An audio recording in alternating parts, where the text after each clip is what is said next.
Hello, it is I, once again, the Bruce Wayne of Azure Lane, back at it again for another live stream gaming session, and today it is Demon Time Tuesday. So I need to run a quick sound check before I continue the stream. Hold on one second. Okay, I really do not regret buying the Anchorage skin. Gaming session, and today it is. Okay, the sound check is good. I have very good sound, it looks like. So, yeah, as it is Demon Time Tuesday, we talk about all kinds of things on this live stream or on Tuesday. Talk about virtually anything it is that may or may not be on your mind throughout the day. Strangely enough, what's funny is the last two Demon Time Tuesdays, um, we ended up talking about Booba. We had long, in depth conversations about Booba. And I was actually, sometimes that's what's on a man's mind is Booba. That's all. Like Demon Time Tuesday, it was almost like exclusively reserved for talking about Booba. And that is something that is on a man's mind. But, oh, another one says, hello, and what is Demon Time? Okay, so hello, another one. Okay, so I have decided to set aside certain hours of my day where I will be streaming, and Demon Time is actually a phrase. It's slang for the time when you are out with your buddies drinking, and you can either choose to go home or you can extend the night and keep drinking with your buddies. Like, you know that hour where you're like, I promised I would get back home or something like that. But instead your friends are like, no, we want to keep drinking. And demon time is what happens when you decide to actually keep drinking that night. And usually you talk about a whole bunch of topics that you normally would never talk about. So it's like, you get down to the real gritty truth of many things. I hope that's in line. I think demon time is a slang term that originated from the British. I may be wrong about that. I don't know where it originated from country wise, but it just means you were out one day, you were out with your boys and you were drinking and you could have gone home, or you know where you were supposed to go home and you didn't. You were like, nah, I think I'll stay out. Anyway, I hope that answers your question. Another one. Let me see which of these. Okay, so seeing as how I just recently got FDG up to max fate simulation, um, I think I shall continue my shenanigans in Operation Siren. Uh, and then after that, after I have done everything here, I shall go from here to just grind a bunch of oil out for gold because I do want to roll for um, Archerfish. You say I see? Yes, yes, that is demon time in a nutshell. It's like that time when you could have gone home, or you knew you were supposed to go home, and you chose instead to extend the night. I have no idea who invented that phrase, but I found it very catchy, so I kept using it. All right, I'm still using my Iron Blood fleet mainly because I have gotten addicted to using this fleet together. They work so well together. And I just got FDG up to maximum fate simulation, as you can see here. So, yeah, this is going to be my first time using a full Iron Blood fleet with FDG completely maxed out, minus an Oath Ring. And then I have a very decent setup with the rest of these ships. Okay, no, wait. I'm going to actually switch out Graf Zeppelin's Rocket BF 109 for the Focke-Wulf BF 109 because that's more generalist. And you never know what you're going to be facing in this here map. By the way, Graf Zeppelin with 210 rise is lethal as F. Graf Zeppelin, I found out the key to using Graf Zeppelin. Give her two 10 Rye bombers That's what makes Graf Zeppelin absolutely ridiculous. And not only that, but since each Tenrai has a chance of inflicting armor break, if you sortie her with Bismarck II and FDG, because the armor break aids battleship guns, this is this is the best way I think Graf Zeppelin can be used in an Iron Blood fleet. Graf Zeppelin is surprisingly incredibly powerful and useful in spite of all the time she has been in the game. All she got was one augment, and that augment brought her up to spec. And the fact that it's just the fact that you can equip her with dive bombers. I was like, dang, Graf Zeppelin out here killing it.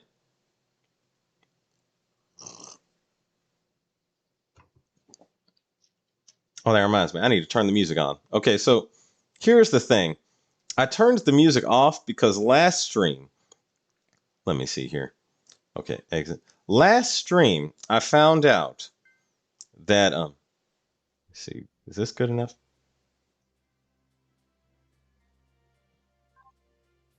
Yeah, that's all right. Okay, so get this. Last stream, um, I have to click that window really fast. Last stream I was playing the stream, and then all of a sudden, we had um, so that song that plays at the home screen was playing for too long, and instantly I got a notification that my monetization had gone to what's it? Okay, so I got a notification email saying that my monetization had gone straight from my video to whoever owned that song. So that song is dangerous. If you, as a YouTuber, if you stay on the home screen too long, that is dangerous to your monetization. I've learned that lesson now. Fyren, how are you today, Fyren? So you'd want to make graph release planes like 3 seconds before main volley. Well, I would say this actually that works too. Yeah, the thing is, her armor break, her ability to inflict armor break is where she really shines as an assistant for battleships. Let's see, another one says, my Iron Blood fleet is AVP, FDG, and Zeppelin with Goat, Z32 and Rune Muse in the front, and then sometimes I bring Zeppelin to keep my tank alive, but she somehow does top damage. Hey, I'm saying Graf Zeppelin, one of the most durable carriers, like in terms of long lasting and being effective in all of Azur Lane. And the first and foremost is Enterprise, obviously. Disbeat Gaming says, "Told you that menu is copyright." Hey, I found out I found out, Disbeat Gaming, you're right. I stay off that screen as much as possible. I stay off that screen because that screen is poison to you as a YouTuber when you're trying to, maximize on the monetization. Wait, what's happening here? Battle conclude. And back to, oh wait. Here we go.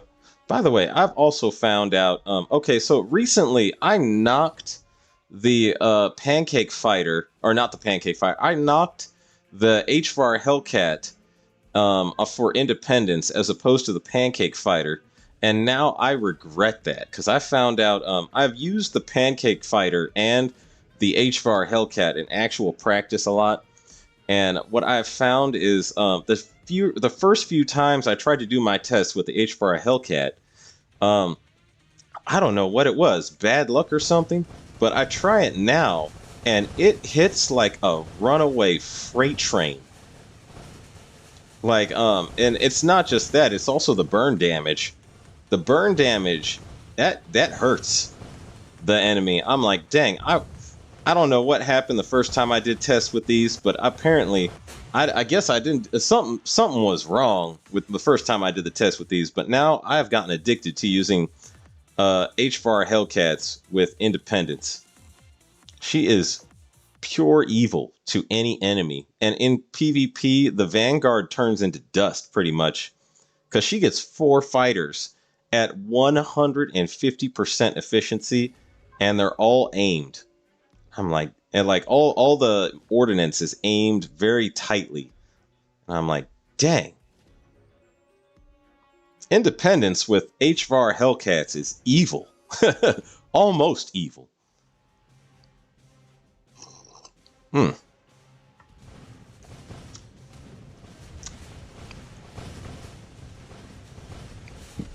Yeah, and I cannot wait to get. I found out, by the way, that Chemo Cheese. Well, I don't know where he was going off his sources. The thing is, it sounded like a legitimate idea regarding the Mark 7 not being accessible to veteran players. But I found out that apparently someone released the Japanese game notes regarding the update, and we are actually getting a second Mark 7, for which I am very happy. I'm going to equip that Mark 7 on Bismarck 2 and see how much damage I can accumulate. Shoto, your favorite Manju has arrived. Welcome, Shoto. How are you today? Let's see, Firen. My fleet is Musashi. Enough said. Well, I gotta say, Musashi is the top damage dealer against all medium and heavy armor, as long as she has her the Yamato gun equipped. So Musashi is a hard hit her. Hit her. So you know, that's not a bad. Musashi's not a bad choice. I do actually have a fleet with Musashi right here. Where is it? This is my IJN fleet, if you will. So Musashi, it makes for an excellent flagship, and then everyone else is carrier support or main tank. So, and Shimakaze. But it's sort of like that fleet tends to work pretty well. I've just gotten like the Iron Blood fleet to me has been fun lately. Sitcho 51. Hi, how are you today, Sitcho? Prime Coconut, how are you today? See, Tank God. Everyone is happy. Shoto, hey OG, I'm good. You're looking drippy in those glasses as usual. Why, thank you. Why, thank you. See, what time is it in your country, OG? I would prefer not to reveal that, but I will let you know it is late in the evening. The sun is down where I'm at. It's getting dark, or it's already dark technically. I'm looking at the window. I'm like, yeah, sun is gone. It's dark outside.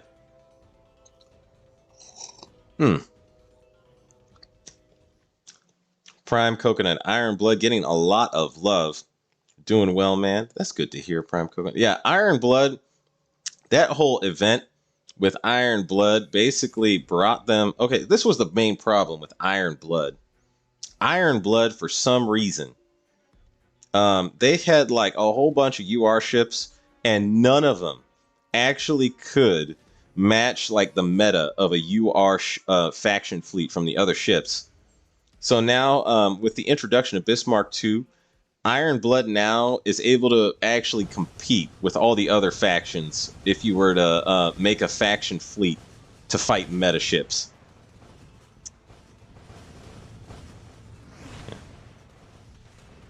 I was like, dang, Bismarck 2, and actually that event as a whole fixed a lot of the problems with Iron Blood, except for one.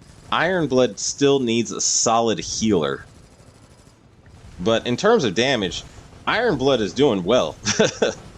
You're doing very well. Shoto, I can't wait to get my wife New Jersey. Hey man, it looks like the devs want you to get New Jersey because they introduced all those. The devs basically gave a whole bunch of, you know, build tickets, and they're giving you 20 gems on top of that. That's a decent push to get you, you know, that's a decent push actually to get you know, to help you get New Jersey. So I'm just saying, it sounds like the devs want you all to get New Jersey.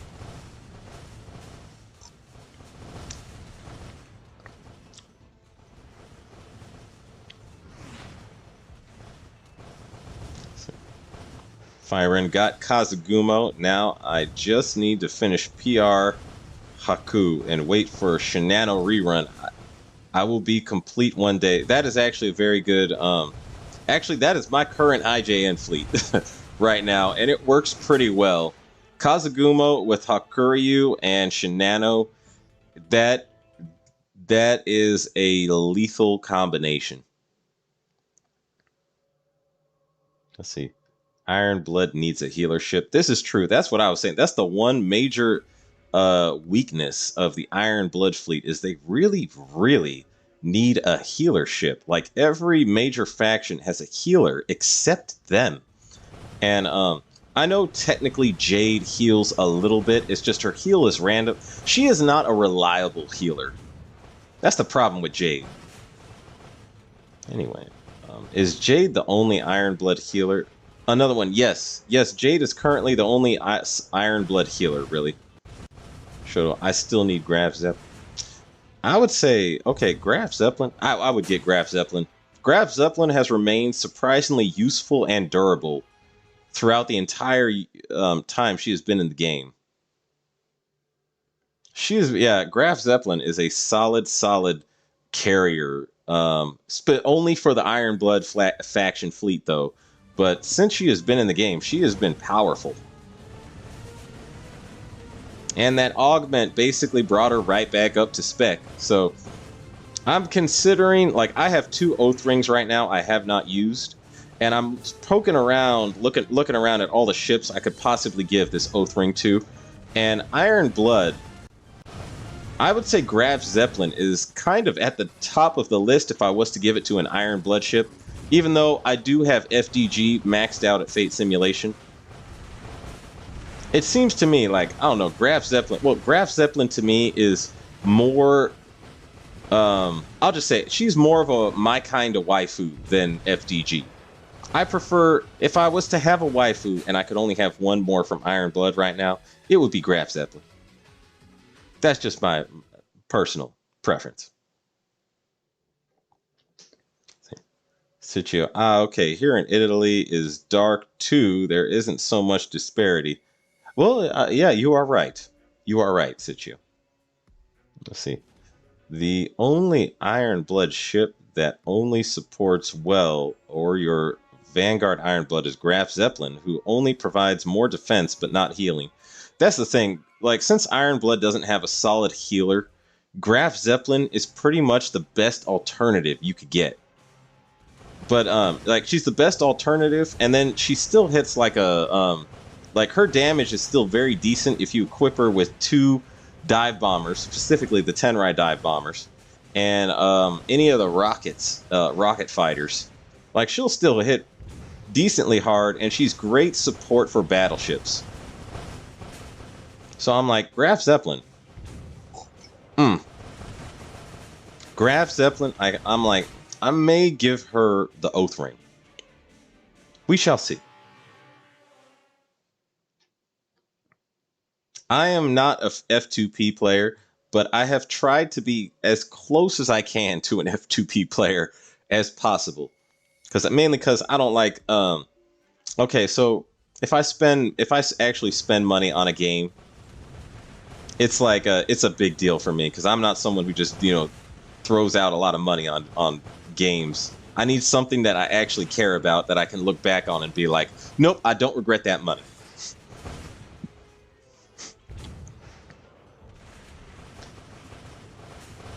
Let's see, Suchio, yeah, after calculation, the pity in this event is 140 pulls, and we are getting 300 gems. Chef kiss, nothing to say. Yeah, that's true. It's almost like they really want you to get New Jersey this time around. Like, the devs, they're basically like handing you a ladder to climb and go get New Jersey. Even though right now all I want is Archerfish. So I missed Archerfish last time because I ran out of cubes and I got New Jersey, which to me was why I had no regrets about spending all my cubes on that event. But I missed out on Archerfish, and I'm like, dang. I need to go back and get her. Firen. Free gems. Yeah, plus 10 dock space. This is true, Firen. Yeah. The devs also want you to have this extra dock space, which makes me wonder how many of you went over to the suggestion, the suggestion box on their website and kept saying, we want more dock space. It makes me wonder. Wow, my Vanguard fleet in this is almost dead. But did I get all the nodes? Nope, there's one more. Okay, wait. And I'm going to just heal up everybody here.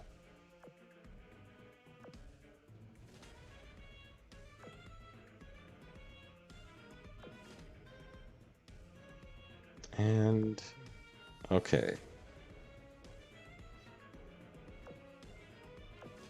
One more. Good enough. Okay. And now they shall continue. Anyway.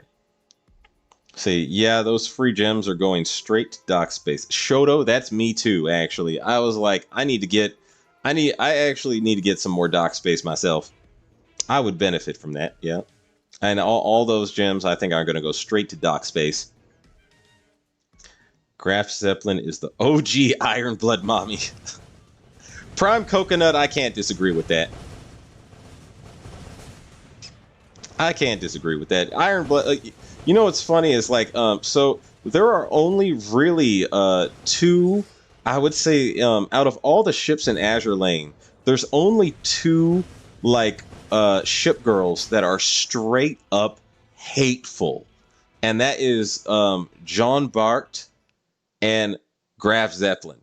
So, like, those are the only ones that are, like, openly, outright, straight up hateful women.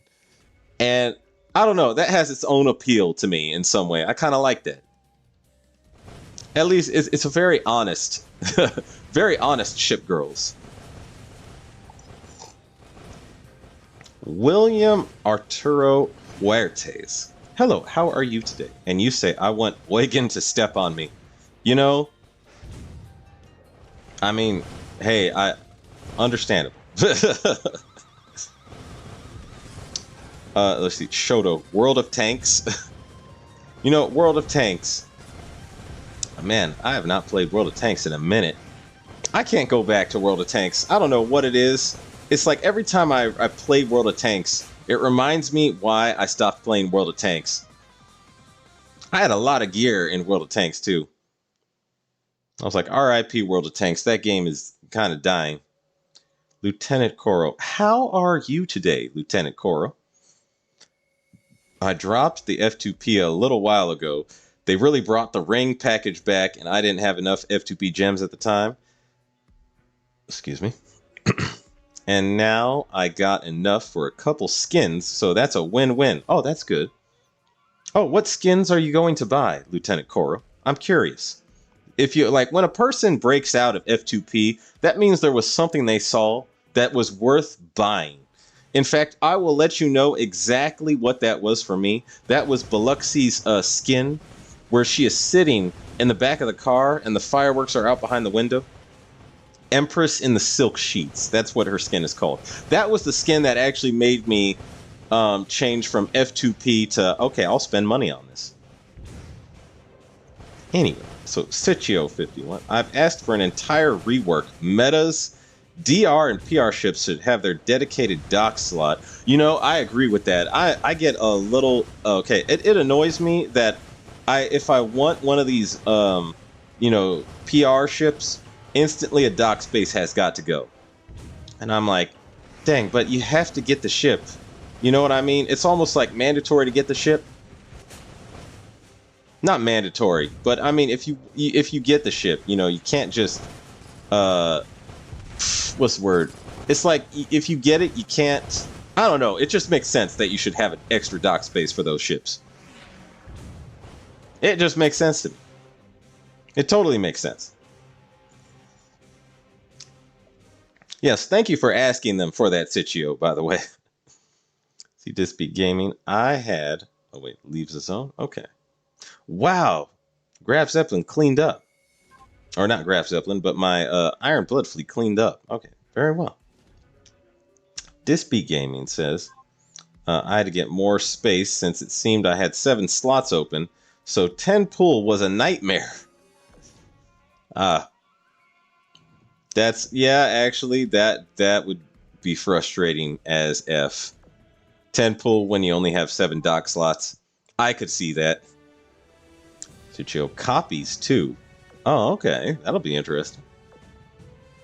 See, Rune's about killing in battle. Rune is the most psycho girl out of all the ship girls. Like, if you look at, okay, I went through all of her dialogue lines, and almost all of them were, I will make you pay. And, like, viciously saying, I will make you pay. And I was like, Rune needs therapy. Rune, she needs a therapist. Maybe, you know, I don't know what Rune needs, but Rune has some serious needs that just aren't, you know, maybe Shiki-Kon could meet those needs in a night battle or something, but I don't know what the deal is with Rune. Okay, what was I doing here? Oh, I forgot. I need to do a test with Z46 here against the same boss. Where's my Z46? Here we go. Because I believe I re-equipped her with, no, I did not. Okay, so here we go. Which one of these? I'll settle with vampires. And I guess vampire still has that gear. Where is... There we go. Here we go. I need... Okay, so here's the thing. Last time I equipped this gear on Z46, this is going to be the first real test of her augment that I get. Last time I kept Z46 with regular gear and no augment, and she did abysmal damage. It was only 35,000 in this match, so I'm about to see how much her augment has improved her damage firsthand. So here we go. Let's see, Lieutenant Coral. Nah, Zeppelin just has a hard shell. Once you get through, they the real cinnamon buns. I could see that actually for all Iron Blood ships. They are technically, because of what they have been through, a lot of them, almost all of them, could classify as cinnamon rolls. To an extent. They have all been through terrible things. You know, well, I would say this, not all of them have pure hearts. Like, Prince Eugen would never be a cinnamon roll, even though she's probably been through the worst of the worst that could ever be done to a warship. Prince Eugen is no cinnamon roll. But, like, all the others, I could see a cinnamon roll aspect to each of them.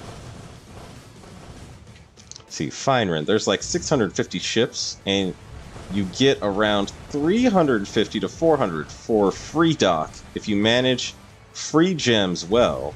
F2P days were numbered from the start. That to me is a marketing method from the devs, and it's brilliant. Well, let me phrase that. It's brilliant if the waifus actually are good waifus, which in Azur Lane they are, and that's why it's brilliant. It's because their waifus are top notch. So it's like you can't, you know, I get it, devs. I understand what y'all are doing. Let me see what she did here. 41,000. Okay, that's actually the same as, roughly the same as Z23. So it looks like Z46 has been brought right up next to Z23 in terms of damage, but her anti-air abilities make her better than Z23. So how about that? It looks like it actually looks like now with the augment, Z46 is truly the best Iron Blood destroyer. Huh, I'm gonna run this again and see what I get. Anyway, Lieutenant Coral, probably maid skins. I get it. I get the maid skin thing. I like the maid skins. Gears and Parsival's maid skins got me acting up. Other than that, probably only Iron Blood skins, because they're the only ones I care for. You know what? You know what's funny? There was a joke. I can't find the meme anymore, but there was a joke that all of the Royal Navy maids were like, "We are the prime maids," and then it showed a clip of the Iron Blood maids. So like the Iron Bloods with maid skins walking in, and it was something to do with like, allow us to introduce ourselves, or like, we are the new, you know, we can compete as maids too, basically. And the Royal Navy maids felt threatened. They were like, excuse me, I need to find that meme. I cannot find the meme anymore because I have looked for it. But it was basically, you know, Royal Navy, they were the chief top maids, and then Iron Blood introduced some competition, and the Royal Navy maids got offended. Not offended, but they were threatened. They felt threatened by how good Iron Blood maids looked. You know what I mean? Anyway, Fritz Chow. Fritz Chow, how are you today? See, I want another yandere in Azure Lane, like an explicit one, like Rune or Taiho. Or, I guess another one is... To me, the two top yanderes are Rune and... oh my god, my mind is blanking. Let me see. Akagi. Rune and Akagi are the two, like, true iconic yanderes. And Taiho is also... Taiho is the most popular yandere of Azure Lane. But, like, in terms of being a psycho, she is, like, a sweet girl compared to Akagi and Rune. Yeah, I'm like, dang. Akagi and Rune. I don't know what is up with both of those. They need some therapy. They could use some therapy. That would be some very healthy things for Rune and Akagi. See. Dispy Gaming. Rune needs a padded room and a tightened jacket. I agree. I agree with that 100%. That's the only way. If you look at Rune's lines, she is a true psychopath. And that's the only way you can treat a true psychopath. Sadly enough. Like, all you guys that are into yanderes, I don't understand you, but the yanderes, they're all for you. You get all the yanderes you want. I'm going to sit over here with my tomboy waifus and watch you from a distance through binoculars. Another one. I love Rune Chan. William Arturo Huertes. I need a Rune Oathskin and my yandere fleet will be complete. Rune Oath, you know, I'm surprised she hasn't gotten an Oathskin. She would probably, like, she is one ship girl that I think is popular enough to warrant an Oathskin. But it has to be a good Oathskin. Dispy Gaming. Who else do you have? Who else do I have? You mean who else do I have oathed? I'm at 90% completion when it comes to how many ships. I'm over 90% actually. When it comes to how many ship girls I have total in Azure Lane. Who else do you have? Do you mean oathed? Please clarify if you mean oathed, Dispy Gaming. Tenakura. Ah, damn, this is good. I really wanted to use a DD for my Iron Blood carrier fleet. Now with Auto, she was the obvious choice, but with Z46's Augment, I don't know which one anymore. German engineering at its finest. Okay, so Koro, I do not have Auto at maximum right now. She's in my line of ships to level up to 120, but I would wager she is better than Z46. I would wager, like, I need to test her for certain, but I think Auto is better than Z46. So if you have to choose between the two, my money would be on Auto. See, another one. I'm wondering if Regensburg would be a good middle vanguard slot for an Iron Blood fleet. It'll be a while before I get round to leveling her to try her out. Regensburg is a solid light cruiser, but she has nothing on, I would say, the heavy cruisers or Emden. She's a good light cruiser. And I would say you could run an Iron Blood fleet with her if you want. But compared to Emden and a lot of the Iron Blood heavy cruisers and the large cruiser gear, she's not... I would say she doesn't do as much as they are worth. Tenakoro. Another one from what I've seen, Regensburg is sadly not that good. In Iron Blood, you have better cruiser options. Exactly. That's exactly what I was saying. Yeah, which is a shame because her design is incredible. I will say this: so Regensburg's art is, in terms of what she is supposed and intentionally supposed to be, top-notch art. Top-notch art. But my favorite Iron Blood girl is still to this day Prince Heinrich. Well, wait. Okay, I would say it's tied for Prince Heinrich and Bismarck. Okay, no, wait. I like Bismarck more, then Prince Heinrich, then Graf Zeppelin. Okay, that's my yeah. That's right. Give us Yandere Meta Enterprise. See, now you're all getting dangerous.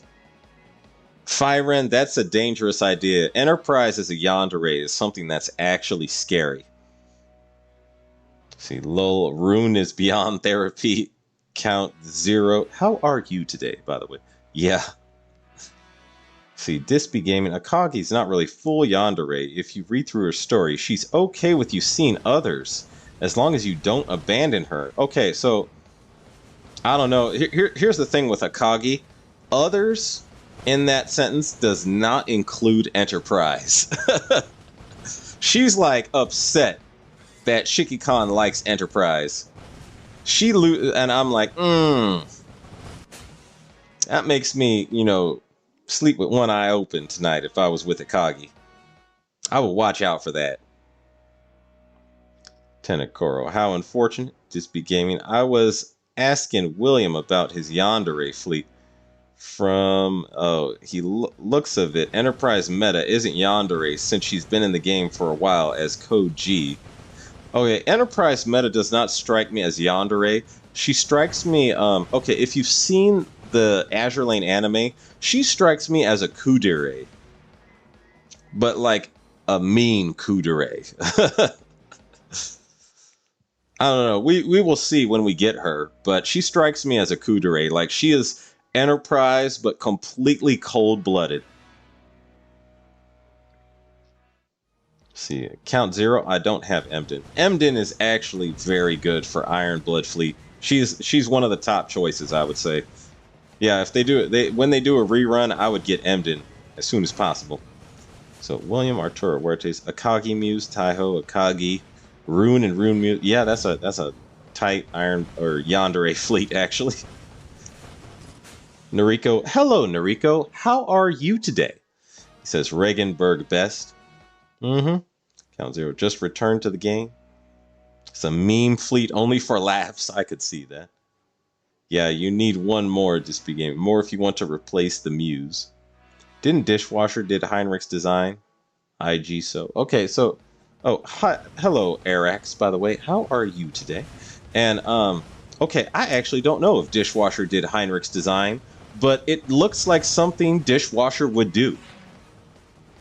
If Dishwasher did Heinrich's design, I would not be surprised. When only Rune is really violent enough to qualify as a yandere. The rest are just thirsty for some quality commander time.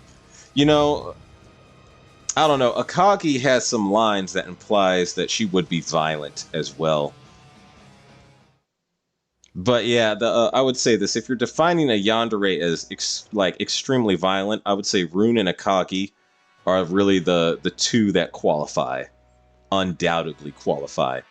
Taiho, it strikes me as like she could be a yandere if she in that sense if she showed more violent tendencies, but she doesn't seem to. She's a super stalker, it seems like.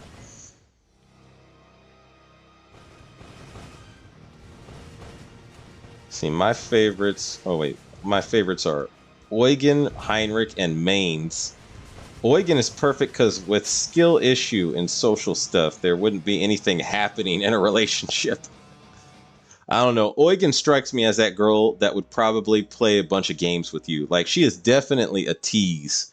I have met and dated some women like Eugen in real life, and it wasn't my type of thing. Like, I was just like, this girl's playing too many games. I'm not someone that's into like many games really. I'm like all about, okay, let's just get down to business and be honest.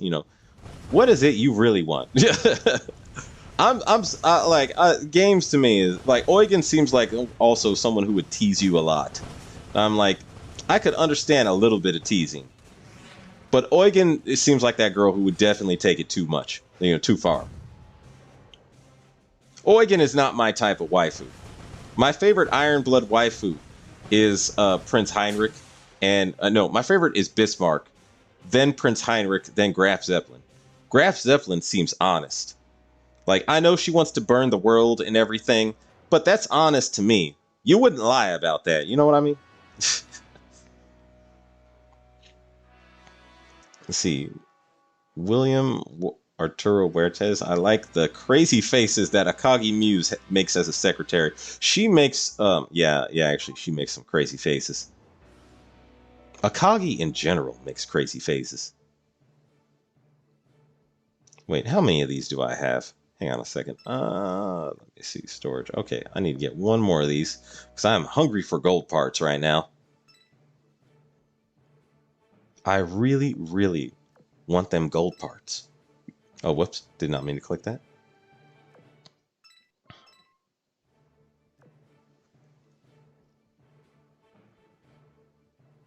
Let's see. Noriko, dishwasher did Heinrich, Adalbert, Musashi, and Kronstadt. Yeah, that sounds about right for dishwasher.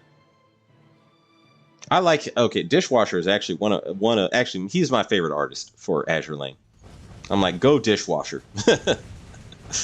I like the others, and there's granted, Biloxi is still my top favorite waifu in the game after all this time. I'm like, Biloxi is my #1 waifu out of all of the ships in Azur Lane still. But I really like Heinrich and Musashi. Even though, let's be honest, a lot of you people, if you were to have a real, like, let's say a night battle with a woman the size of Musashi, your pelvis would break. Like, she is 2 meters tall. She will literally crush you under her weight. You need to watch out for that. When Disp Gaming, we'll get Enterprise Meta when we get Yamato. More than likely, I could see that. Dishwasher did. Okay. You can see who did the designs of each ship girl in the contribution artist section on the wiki. Oh, okay. Huh. There we go. OG, I tried to do World 14 on stream, and I failed miserably. I don't know what it was, to be honest. Okay, I didn't... What would make you... Okay, I need to see what fleet you tried with. You want to know what I did to get through World 14? Is I had a full Royal Navy fleet, and this was before Vanguard was introduced. I had Queen Elizabeth as the flagship, along with Perseus and Unicorn, and the front line was Belfast. Oh my God, what's her name? Bologna and Sirius, and they cut through damn near everything. So that worked for me, but I don't know what you tried it with. I'm curious. Let's see. They cut through the mob fleet anyway. I used the same Eagle Union fleet that I'm using right now. Only instead of Columbia, I had Biloxi, who her firepower buff makes her incredibly good against, the likes of the light cruiser boss that you face there.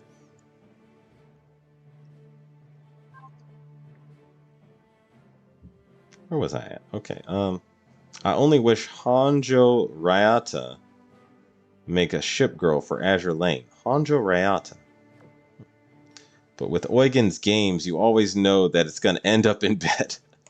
See, that's the thing is, if you meet a girl who plays a lot of games, it doesn't, like, they honestly do the games for the sake of the games. It doesn't always end up in bed, unless it's, in this case, if it's Eugen's case, and it does always end up like that. I mean, that's acceptable to me. That redeems everything. But I mean, if you meet a lot of girls in real life that play games, they typically are not like, they are not like that. They enjoy the games because they enjoy messing with you. That's frustrating. Okay, wait. I think I actually should do the Arbiter boss pretty soon. Okay, did I get all... Actually, no. I need to clear some of these level 4s out. Okay. Time to rock and roll.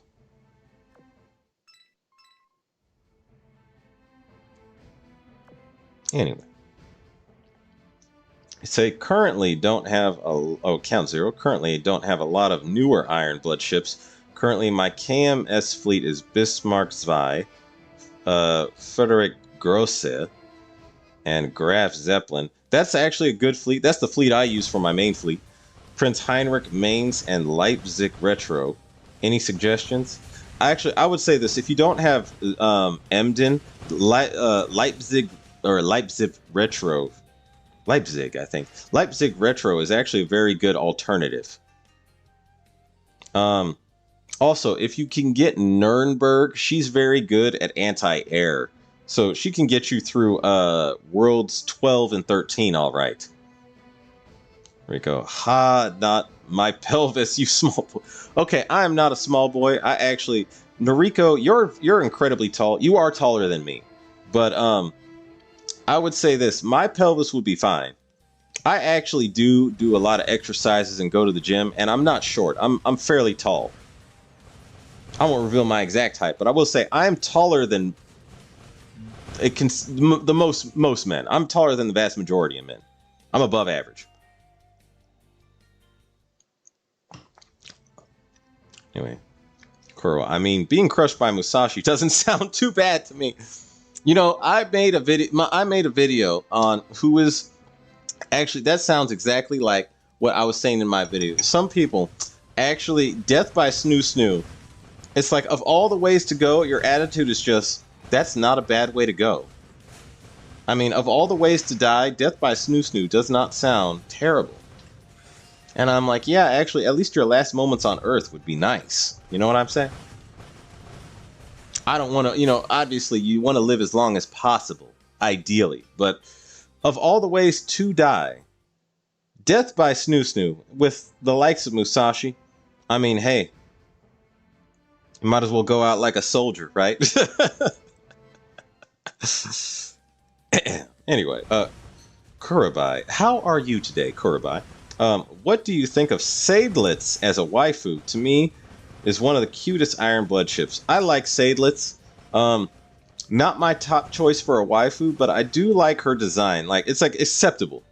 It's like acceptable choice of waifu. I like her. William Arturo Huerta, death by snoo snoo. Death by snoo snoo is a real thing. Futurama coined that, and it's facts, man. It happens to people. It happened to actually a famous YouTuber called Kevin Samuels. He was killed via death by snoo snoo. R.I.P. my man. See, Disby Gaming, World 14 has the only ship girl I don't have. Oh, I would get that ship girl then. See.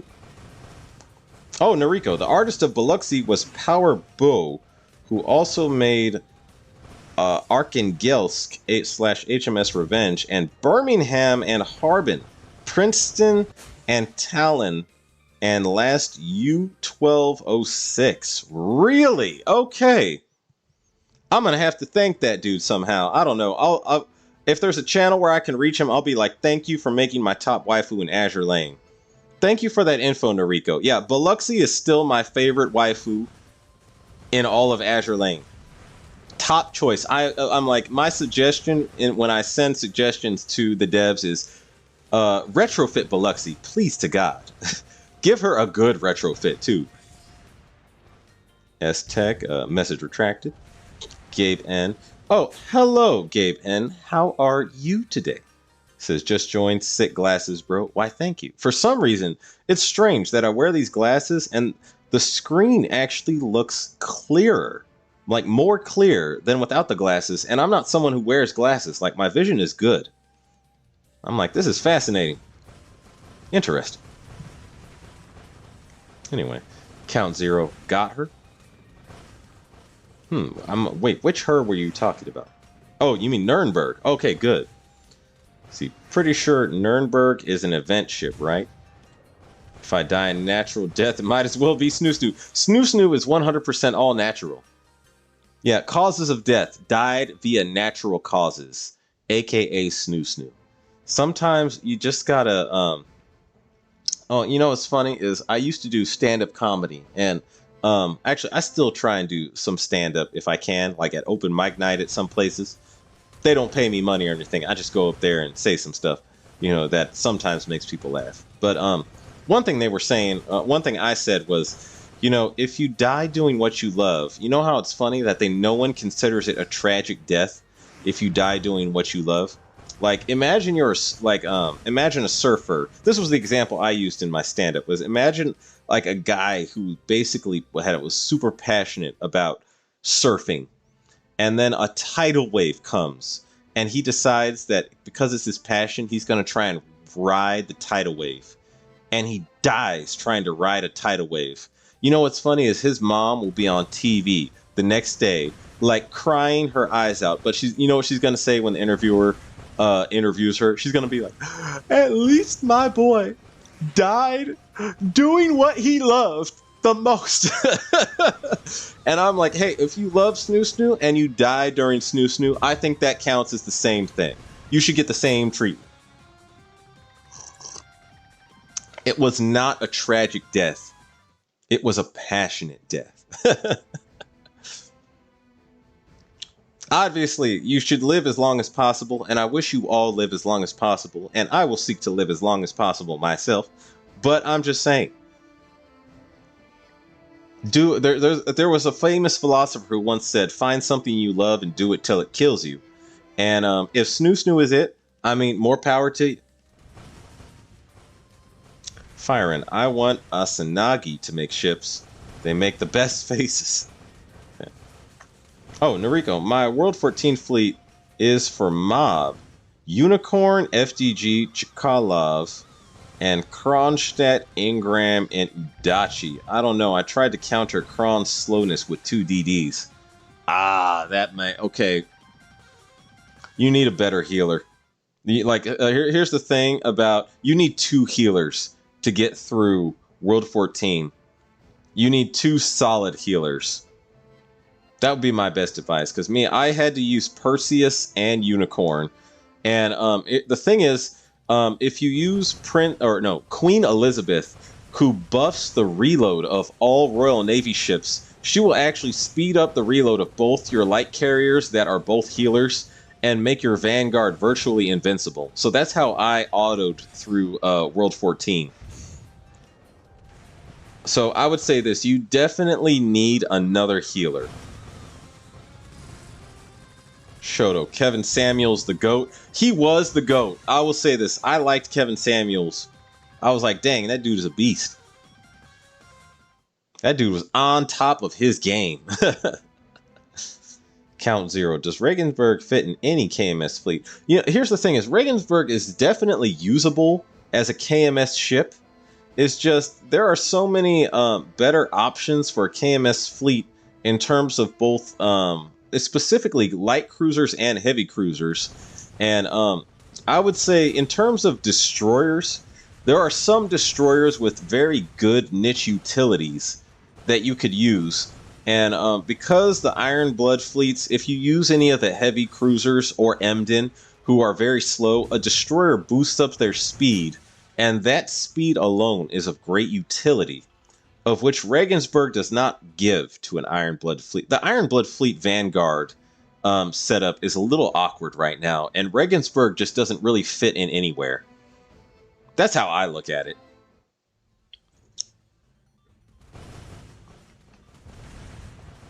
Let's see. Biloxi is the only Cleveland I like because she actually looks like a woman, not like a woman that is a man in secret. Okay, so here's the thing. Columbia and Biloxi are the most feminine Clevelands. Like, Columbia doesn't look like a man. Columbia, like, Biloxi is, and Birmingham also doesn't look like a man. But I would say this, I also understand what you're saying, Noriko, because to me, okay, so in particular, Cleveland is way too boyish looking. Like, if you were to send me a drawing of Cleveland and I didn't know who she was from the anime, and you asked me, is this a boy or a girl? I would say it's a boy. That's the thing about Cleveland. I don't like Cleveland's art. Like, I don't like Cleveland's art. I don't like her character design, really. Too much like a boy. And my favorite Cleveland, besides Biloxi, is Columbia. And Columbia unquestionably looks feminine.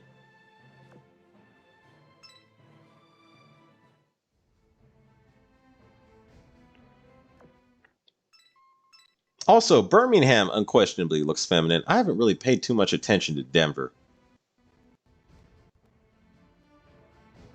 Let's see. They need to have U-505 in the game, and her retro turns her into USS Nemo. Huh. There's a lot of German ships that became USS ships that I'm like, you could retrofit those and have some interesting designs. Or German ships that became Soviet ships, like Nuremberg and Graf Zeppelin. Interesting prospects. Aztec Noriko, don't be like that, bro. Some people said that flat is justice. Well, we talked about this last Demon Time Tuesday, Aztec. You know what's funny? So Noriko is absolutely anti flat-chested, women, and I'm saying to me, what matters more than size when it comes specifically to booba is shape and firmness. Shape and firmness trumps size, in my opinion, when it comes to women's booba. So what I was saying is, I disagree. Here's my thing with this. What are flat-chested, naturally flat-chested women supposed to do? Because any guy that likes them is going to be labeled something. I don't know. Naturally, they just don't have the genes to grow big booba. So I'm like, what are they supposed to do? They need love and appreciation too. Flat is justice. I agree. I agree with the phrase "flat is justice." Anyway. Shoto, Nari got his preferences. You are right about that.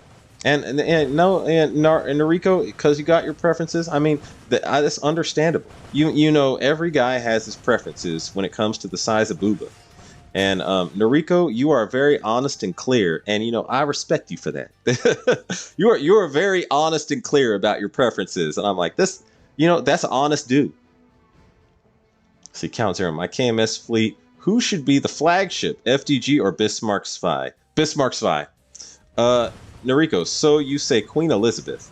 I would say this. Queen Elizabeth, if you were to use Queen Elizabeth with Unicorn and Perseus, that is the fastest healing and best and most healing you can give to your ships.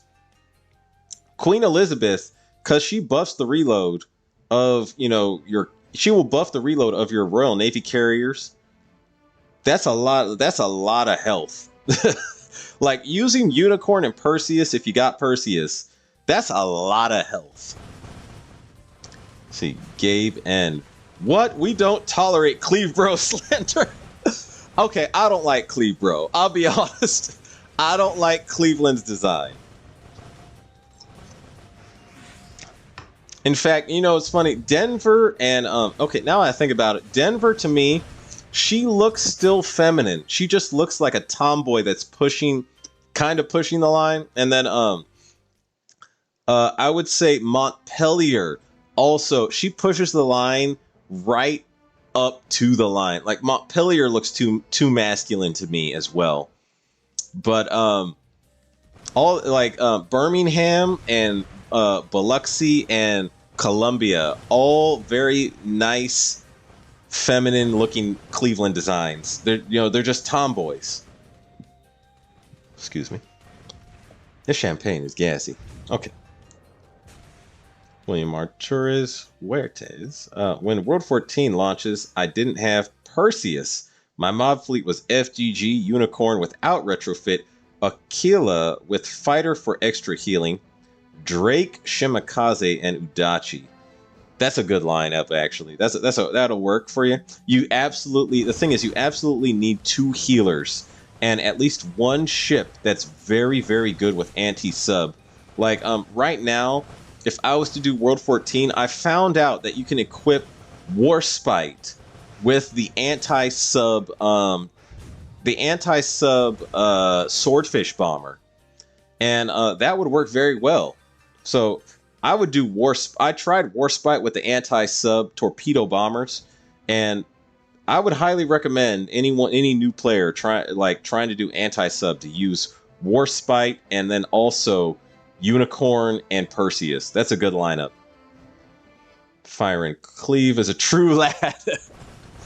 Ritus, how are you today, Ritus? And you say, good morning, Vietnam. That's a good movie. Anyway, or in other words, hi, guys. Damn, again with the killer glasses. Yes, they are killer. And why, thank you. Let's see. Shoto, yes, last Demon Time Tuesday was great. I'm glad to hear that, yeah. Ritus, although they kind of make you look like a James Bond villain. Really? Actually, I'll take that. I'll take that. I like that. I'm the villain of Demon Time Tuesday, and these are my damn glasses. Welcome to my channel. I'll take that. See, Ritus, I just love them big. It's that easy. See, Noriko, that's understandable. Like, Noriko likes big booba. That's understandable. That's a understandable, honest man. Can't fault a man for being honest. XV, how are you today, XV?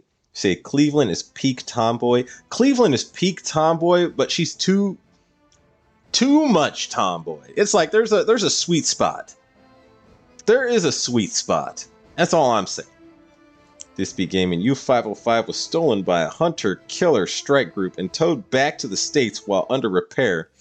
It was then named Nemo, and what was found on it helped win against Germany and can be seen in Chicago. Ah. Okay, so I remember one sub was captured by the U.S. and towed back and studied. Okay, so that was the one. For me, the numbers, it's like I need to remember the numbers.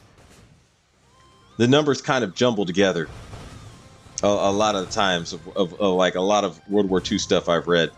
I need to stay, yeah. That makes sense.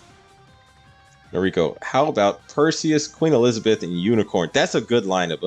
And Vanguard, Kronstadt, Plymouth, and Jervis. Wait, Perseus, Queen Elizabeth, Unicorn, and that's four backline ships. Wait, which one are you talking? So full Royal Navy, Vanguard, Kronstadt, Plymouth. Plymouth, I would say you can never go wrong with Plymouth. Plymouth is an insanely powerful Vanguard in every respect. You can never go wrong with Plymouth. Let's see. So full Royal Navy or Implacable instead of Perseus for damage. Well, here's the thing. You absolutely will want two healers. I don't know if Implacable's damage is enough to replace the necessary requirement for healing. Because I have actually never ran World 14 with Implacable. But I would say my money would be on at least Unicorn and Perseus at a minimum. X-Tech, excellent argument about flat. And actually, I'm into Booba too. My second favorite is Taiho. Hey, Taiho has very big booba. I mean, you know, and you know what's funny? I remember someone looked at this, and there's a specific scientific study that showed men are biologically programmed to love booba. And it's also crazy. You know how much men love booba. So let me put it to you like this. So this actually happened in World War II. So China, when they were fighting the Japanese, they had many severely, badly wounded soldiers. Because let's be honest, they were losing the war with the Japanese on their own for a while. And then in order to treat some of their most deadly wounded soldiers, what they did is they had these female nurses come into the room of all these virtually dying soldiers, and they would breastfeed them milk right from their breasts. And they said that it improved their chances of survival. But what that tells me is this. No matter what, a good pair of booba in the face can make even a dying man realize there's something worth living for. That's scientifically proven. Data from World War II. Out of China, of all places. You could be dying and a woman could breastfeed you, and suddenly you're like, wait, I gotta live. Ugh. That was one of the funniest things I learned about World War II. That was just like top facts I have learned about World War II. China used breastfeeding as treatment for near fatally wounded soldiers. And they said scientifically the data showed it worked. What can you do? What really can you do about that? Rightus, I'm good, chilling and dying from the heat. It's hot. I'll say it's hot out here. XB doing good, farming coins. Royal Navy for farming coins right now for New Jersey. Oh, that's good. Yeah, you're gonna need them coins. Cause I think I'm low on. Okay, am I? No, I have been farming coins too. I should have a substantial amount of gold. Should have. I mean, if I check and suddenly I'm like my pockets are empty, that's another thing.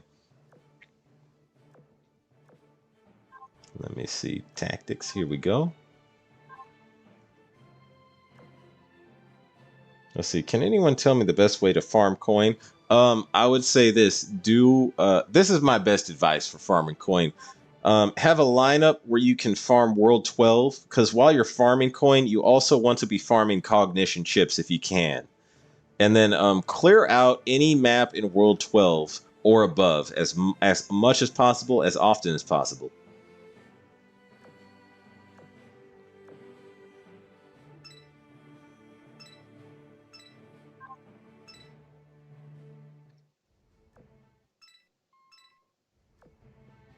There we go.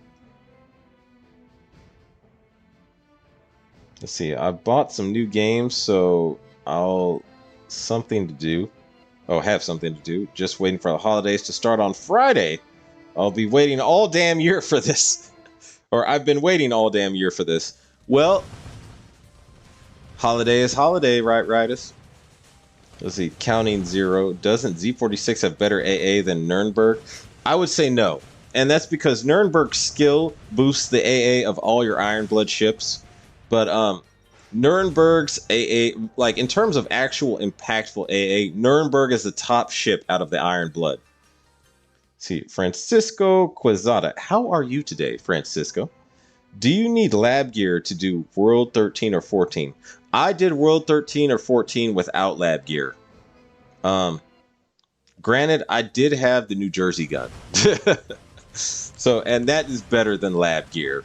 So, take that with a grain of salt. William Arturo Huertas. I don't discriminate booba sizes, but I prefer fat butts. Oh, so you're a butt man. Actually, this has also been scientifically proven. Some men are more into butts than booba, and a lot of men that are more into booba are less into butts. Like it's almost, and you know what's even stranger?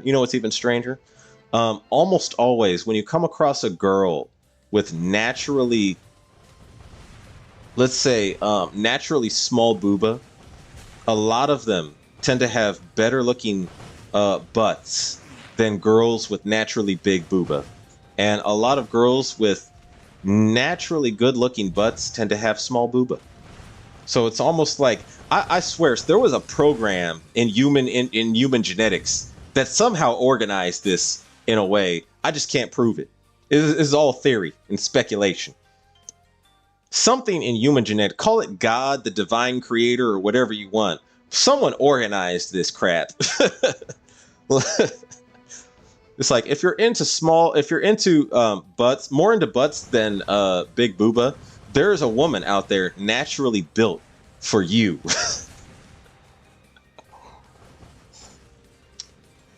Once again, Demon Time Tuesday is all about, well, not all about, but somehow always drifts into booba. Anyway, where was I at? Almost lost my place on this. Okay, so... Oh, I don't discriminate size of booba, prefer fat butts. And as a proof, I have all skins of New Jersey. Fair enough.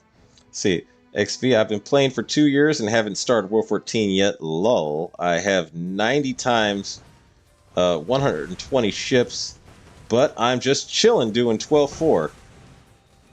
Hey, that's all right. You probably will kill World 14 though. Just saying. You'll be all right if you got if those 90 ships, out of those 90 ships, you probably have some that will clear World 14 for you pretty well. Let's see, Mike 992. How are you today, Mike? Say Big Booba is king.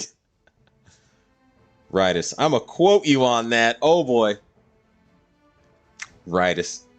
Let's see, XV lol and Dispute Gaming. All I want from the event is the gun. Me too. Well, okay, me and it's the gun and Archerfish. That's my prioritization for the coming event. I want the gun and I also want Archerfish because I want to run the only top-notch Eagle Union subfleet.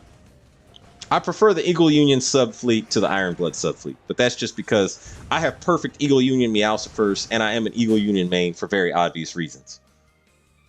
I'm biased. Did I mention I'm American? Let's see.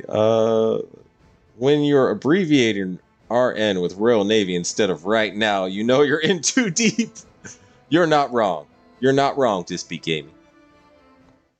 Noriko, I am hyped for a second Mark 7 gun. That goes on to, I don't know yet, but test it on Musashi and then compare Musashi with Mark 7 and New Jersey with Mark 7. So Musashi's skills are tied to her gun. I've actually never used the Mark 7 on Musashi in a test. So I'm curious, but I would say this. If Musashi ever got an augment or something that allowed her skill to be used with any battleship gun, the Mark 7 gun would beat out the Yamato gun, hands down. It's just the Yamato gun is good, it's just its reload is too long. I'll have to try that out. I do think Musashi works better with the Yamato gun than she would with the Mark 7 right now. But I haven't tested that. See, Francisco Quezada, I'm doing good. Hope you are doing good also. I am doing good today. Today's a good day. Fine rent dorm and XP books till 70 to 80. Equip ships with washing machines and repair kits. One 110 plus level ship in Maine and Vanguard. To 12-4 we go. Leveled most of my ships like that. Only boss fleet needs to be a bit stronger. Fair enough. I would say that's solid, Finder. Yeah. See, Noriko, I have all ships in game and I struggle for World 14, but because I want it on auto, who plays manual in 2023? I mean, I've played manual still a couple times, but I would say this, if you want to auto, you need, I've autoed World 14, but I've only been able to do it with 2 healers and 2 anti-sub ships that are very good. So those healers for me have always been Perseus and Unicorn, and one of those reasons is because I have 2 really good Royal Navy buffing Meowficers. They have both that, what was it? I think it's the Forest Serenity skill that improves your anti-sub for all ships, but they also have the Royal Navy buffing skill, and that's like almost tailored for World 14, and I've been able to use them pretty well. So Royal Navy for me has been killing it in World 14. But you know, I don't know what you're working with. I know you have very good Meowficers, Noriko. You have some very good Meowficers. So I'm pretty sure you'll find if you dig in your Meowcifer repertoire, you'll find some good ones. See, did you hear about those people that got lost exploring the Titanic? You mean like the underwater wreck, the Titanic? They got lost in there? I did not hear about that. Damn, that sucks. I mean, I know the Titanic was a big ship, but to get lost in there, if you got the oxygen to find your way out, that's fine. But I mean, damn. Did they survive? That's important. These are important details. I hope they survived. That'd be a hilarious story, though. I wouldn't tell. I would be embarrassed to tell that to somebody. I got lost exploring the Titanic. I almost died because I lost my way in an underwater ship. That's terrible. I wouldn't be embarrassed for that. That's actually cool that you're in the ship in the first place when I think about it. Hmm.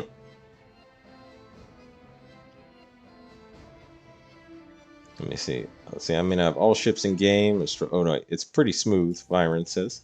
Hmm. Oh no. So Dispy Gaming Albacore to scare Taiho and Archerfish to make Shinano nervous. You know, since Albacore got her augment, I'm actually wondering if the Eagle Union fleet, so Albacore, Kavala, and Archerfish outdoes the Iron Blood. Because last I checked, those three Eagle Union submarines, without Albacore's augment, were able to match the Iron Blood fleets. And I'm wondering if the best the best submarine fleet in the game is actually the Eagle Union sub fleet. But I like I said, I don't have Archerfish, so I couldn't even test it out for you. Musashi 9 is not tied to her 460 millimeter gun. You only get better barrage with the 460 millimeter gun. Well, I mean, I guess that's what I meant. Okay. This is posing some interesting questions, Noriko. I'll have to... Maybe I should actually try that right now on my stream. Actually, hold on a sec. Let me see if I could do that. Actually, I'll wait until this map is over. I'll see if I can do that. Let's see what Musashi does more damage with a plus 13 Yamato gun or a plus 13 Mark 7. That would be an interesting idea. This is a good question. Mike says second Mark 7 on Richelieu. Mike, I'm doing good, my dude. That's good to hear. Dispy Gaming, even the Japanese historians say that Iowa class would more times out of not win against the Yamato class due to better technology. It says it would have to be daytime and calm seas and Yamato might win. Okay, I did not know that the Japanese historians acknowledged that. That is interesting.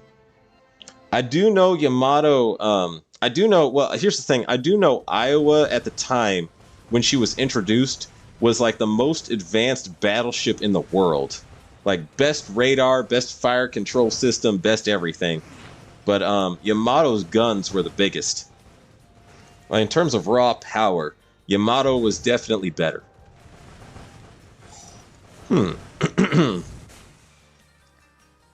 Another one. See, they were in a submarine. They vanished. We are waiting for news. Oh my goodness. I did not know this. Another one. Thank you for telling me this. I need to know this. These are fascinating things to know. Francisco Quezada. Yes, people are saying they are dead now. Oh, damn. Okay, that sucks. That's a miserable way to go. You were exploring the wreck of the Titanic, an over 100-year-old ship, and you got lost when there's blueprints and schematics for this thing that existed since the dawn of time. Well, not since the dawn of time, but since you were alive. And you didn't memorize the blueprints before going in the ship. Oh, God, that's terrible. You had enough... Like, here's my thing is this. You had enough time to memorize those blueprints. That's terrible. I hope they didn't die. I hope they are alive. There is enough information out there. I'll just say this right now. I hope they are alive, and I hope they're all well, and I wish them the best.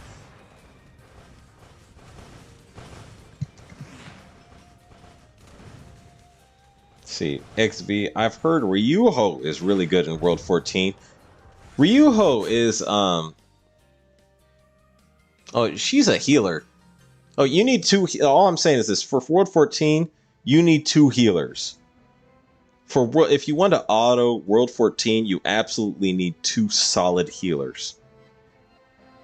See, Noriko, no, the sub got lost. They have air for 2 more days. Oh, that's okay. Never mind. If the sub got lost, okay, forget everything I said just now. Dang. Okay, that's the sub got lost going to explore the Titanic. Wow.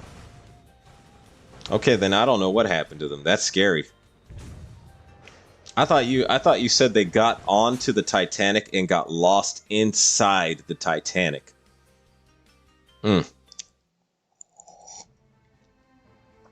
Damn, that's scary. I hope we find them.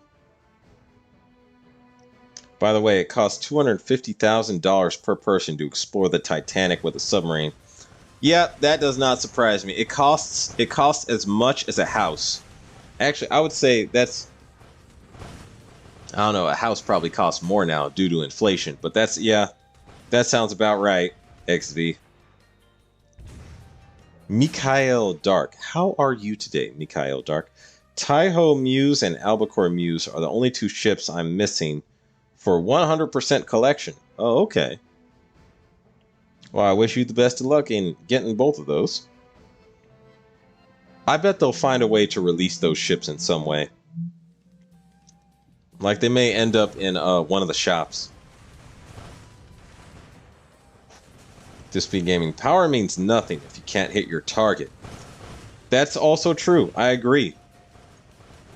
All the firepower in the world means nothing if you can't land it on what you want. So you're right about that. I don't think they went into the ship. Okay. Francisco Quezada. Some people are saying they landed in front of the ship. That is when they lost communications. I need to look this up. I'm curious. See, Noriko says they not went into the ship. They went on the dive down. It takes 4 hours to dive down to the Titanic. And after 2 hours, they lost contact to the sub. No one knows what happened to them. Yet, the British and the Canadian and the U.S. Navy helped Ocean Gate to search the sub. They may be, but still alive, but only for 2 more days because they have no air anymore. Okay, so if they have 2 days, this is my guess. If they have 2 days to survive, if there is a U.S. Navy, Royal Navy, or Canadian Navy ship in the area that can find them, their chances are actually good if it's 2 days. If it's 2 days and someone finds them soon, I would say their chances of survival are fair.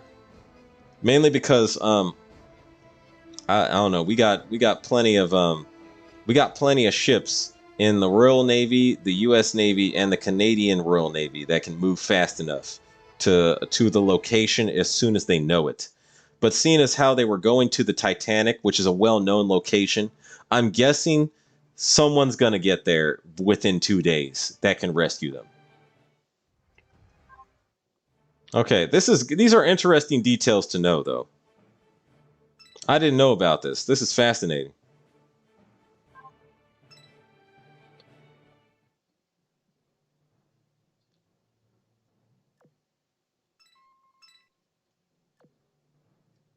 Wow. Okay. See, Mikhail Dark, they're in special build, but 2 separate wishing well events, and still haven't gotten either of them. Ah, okay. So you're trying to get them from the wishing well. Well, I would say this. Okay, if I was you, I'd be spending all my cubes on that, and there's plenty of time to get cubes. If you can get them from the wishing well. Interesting. And wishing wells will show up periodically every now and then. I would say you got a shot. Francisco Quezada, yes, that is why I wanted to ask an expert like you about this. I would just say this. We have like, here's my thing is this. There are some ships that move ridiculously fast, including like, let's say, I don't know, submarines. There's a bunch of submarines in both the Royal Navy and the U.S. Navy and the Royal Canadian Navy that move very fast. And I'm guessing one of them, if they have sonar and all I'm guessing someone's probably going to find them. If there's 2 days worth of oxygen and they know they went looking to the Titanic, the Titanic is a well-known underwater location. It's well documented. I'm guessing someone's going to find them and, someone's going to rescue them. It's going to be if that is the scenario in detail, it's probably going to end up all right. Probably. I mean, some things could happen. I mean, their hull could be breached in some way. A shark could swim in the submarine and eat them. I don't know what could happen. I hope that doesn't happen. But, it's It's interesting to think about the possibilities. But it sounds like they might be okay if they have 2 days worth of oxygen. D scans of the Titanic shows that the damage that was thought to be what sank the ship isn't there, and the rusted red paint can still be seen, so it's thought that the damage is now on the bottom. I read something about that, actually. And you know what's scary about this? Imagine this. So, if you know what actually could hit a ship the size of the Titanic on the bottom instead of the front? Like if it hit from the front and it was an iceberg, that would make sense.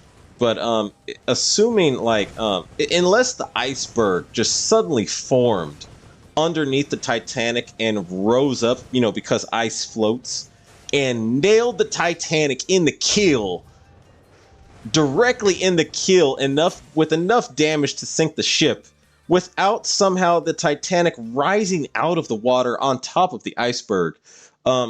It sounds like something at the bottom of the Titanic exploded, and we don't know. And unless there's information that reveals what that is, we won't know what it is. Or you know what also could happen? So a torpedo actually launched at the bottom of a ship could do that, but I don't know what kind of person would send a submarine to go out and torpedo the Titanic, which is ridiculous. Possibly, I mean, ridiculous things have happened before, to be honest. But okay, so here's the thing.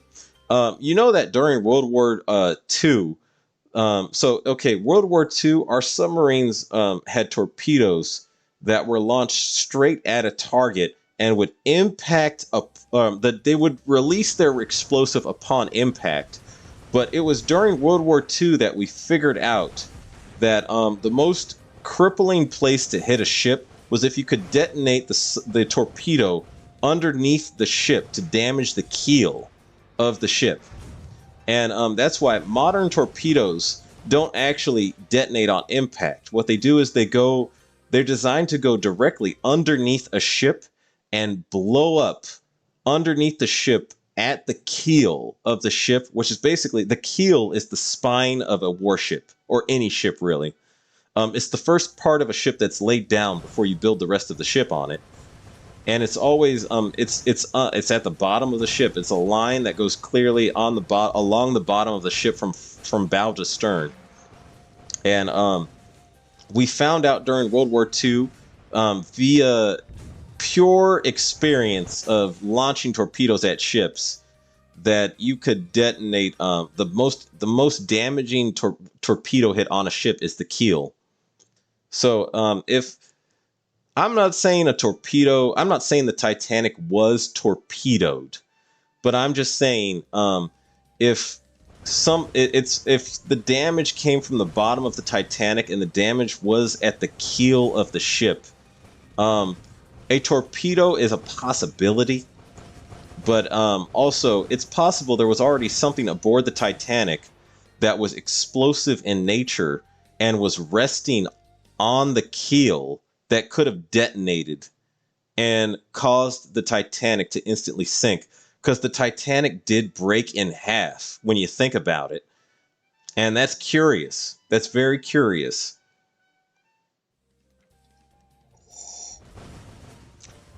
You got to question these things. And when you have some Navy know-how, it poses some interesting questions.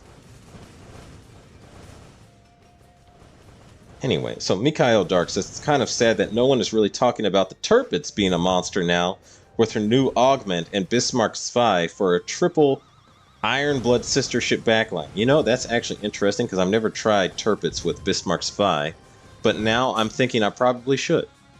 Interesting prospect.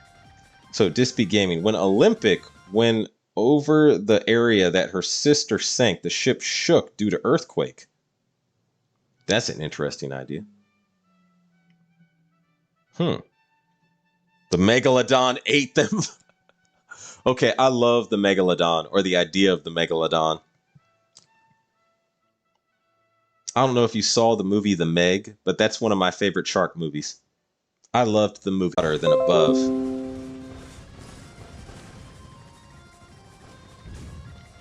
Brief disconnection. I'm back now, apparently. Okay, so let's see. Francisco Quezada. Bro, imagine that is how it happened. An iceberg just happened to float underneath it. Well, then you have to ask yourself, why didn't the iceberg carry the Titanic upward? That would be interesting if the Titanic was just a wreck floating on an iceberg perpetually for over 100 years. That would be fascinating. We'd have to track the Titanic with a beacon and visit it every now and then when it swung by close enough.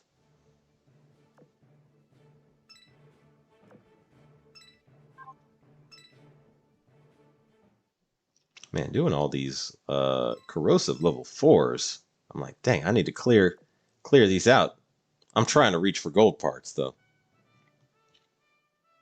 Another one. There were 3 very important dudes that died on the Titanic. I don't remember details anymore. Something about the Federal Reserve.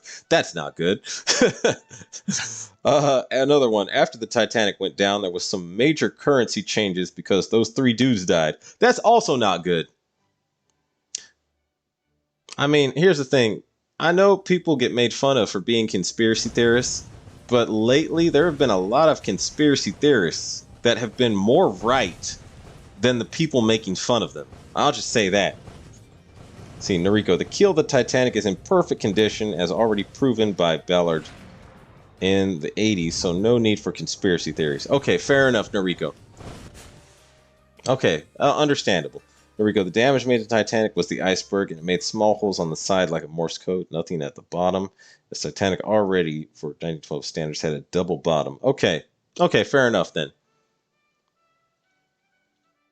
I heard the damage was at the bottom. I did not know if the keel was damaged at all. But this is interesting information. Thank you, Noriko. See, Shifty. And the company that owned them switched their names to cash in on the insurance, but all evidence is against this theory. Still interesting, though. I didn't know that about the company that owned them. That's fascinating. That's suspicious. XP, why did the Titanic go up first instead of just sinking down? These are all very interesting questions. I mean, here's the thing is, I do think in all likelihood the Titanic was sunk by an iceberg. But I mean, all this stuff surrounding the Titanic. I mean, it's like, I don't know. I'm like, did you all really just try and capitalize on this as much as possible? In some way, shape, or form. Someone was not watching out for icebergs. Was that person paid money?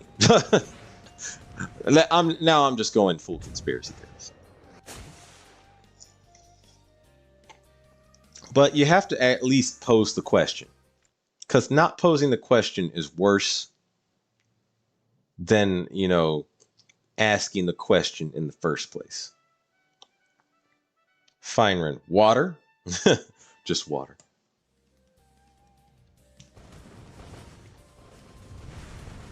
Yeah, you know, me, I'm all a fan of posing questions towards this idea.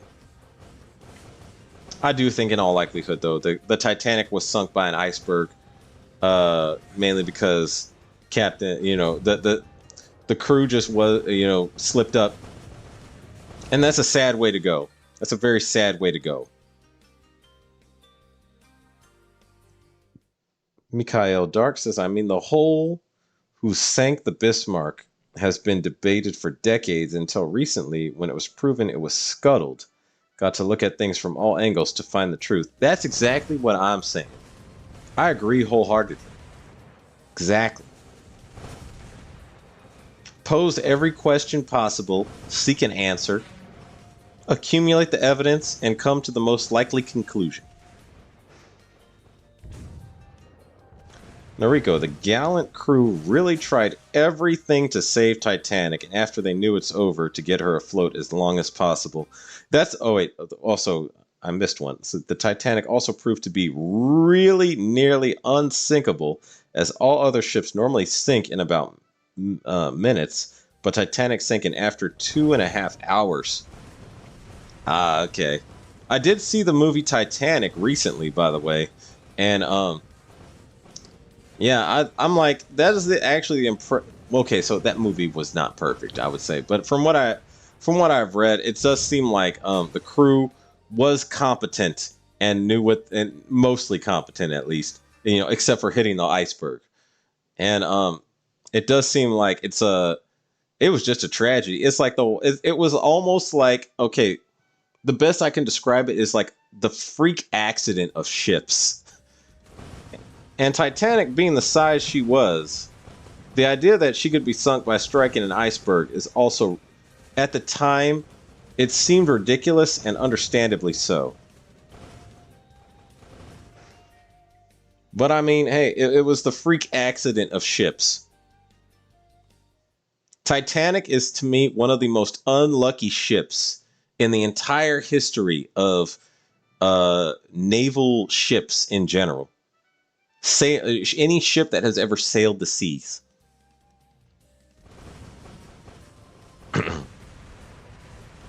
Noriko says the Olympic class was a big milestone in shipbuilding, and jokes aside, even the Royal Navy took part of the planes onto Navy ships. This gaming. The idea that the White Star Line was unsinkable came from a crash that happened with the Olympic. She's the only one of her sister to run over a U-boat.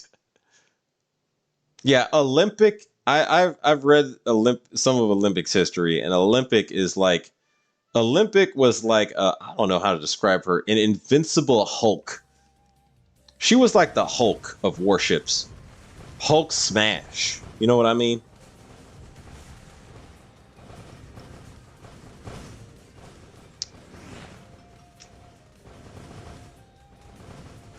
I'm like, dang.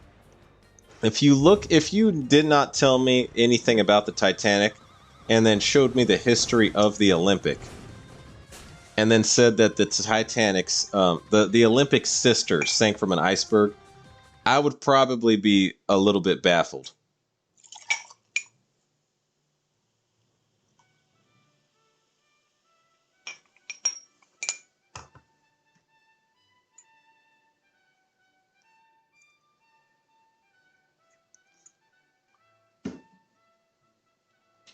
Noriko says, Titanic unlucky. Google HMS Hawk or Nantucket versus Olympic.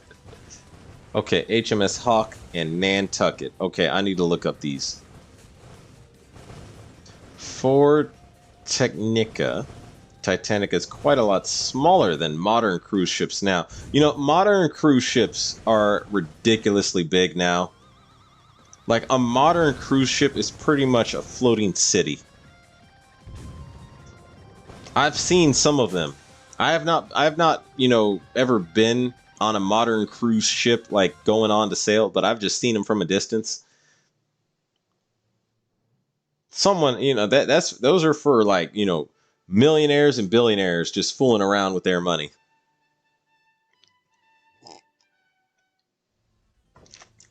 Mainly billionaires. If I'm being honest, it's mostly billionaires.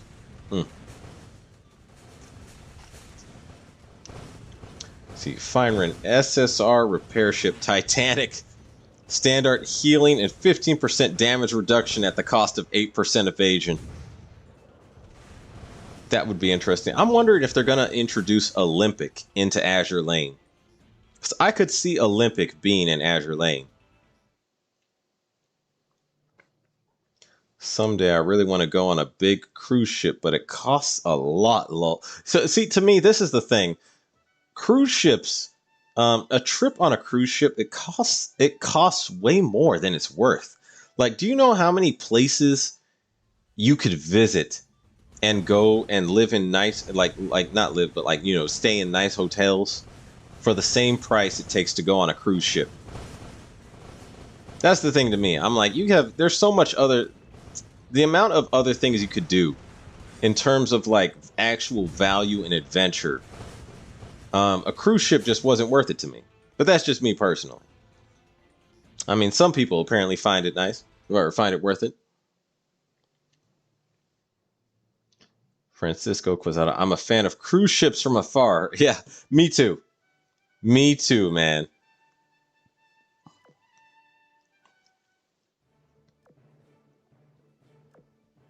Wait, I'm here. Is there anything I'm missing from this zone? Yes, I am. Okay. I would welcome HMS Olympic as an anti-sub ship like she was in World War One. No jokes. 100% honest. I agree. I agree, Noriko. She should be an anti-sub ship.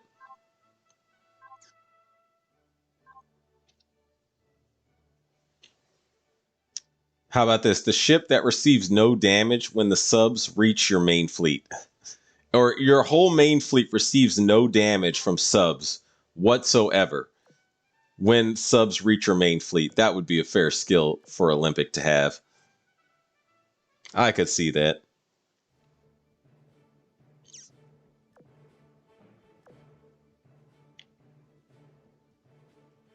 Have I done all of these?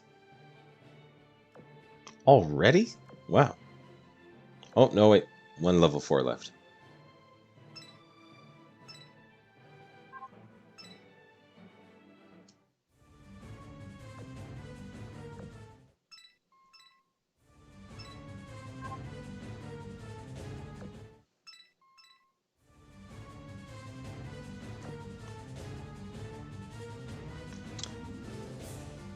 See, Noriko, or no, wait, I already read that one. Francisco Quezada, I'd rather go fly to Japan than a cruise. You know, I would say flying is actually still statistically the safest way to travel anywhere. So I would say I prefer, if you're looking for, safety or you're concerned about cruise ships, yeah, flying is statistically still the safest way to travel. There we go. And Olympic skill is ramming speed. Like, she killed that sub. Haha, I could see that too, Noriko. Yeah. Your whole main fleet takes 0 damage from submarines. And then on top of that, you get a ramming speed boost. I could see that. That would be a good skill for Olympic to have.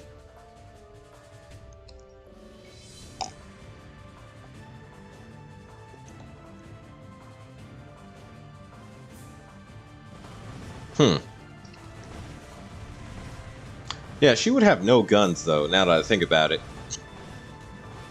Yeah, I'm like, would Olympic have any guns? Could you justify putting a gun on her? Probably not. But if she was in the main fleet...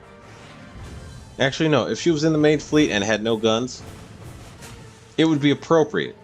It just wouldn't make her preferable. You know what I mean? Of course y'all know what I mean.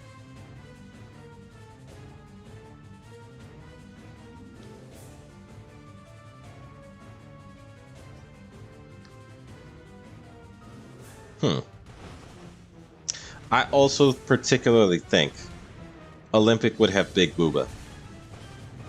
That's just my personal opinion. But for World War One, love, or for the ship class that she was, I think she would have giant Booba. For the size she was, it's technical chest armor.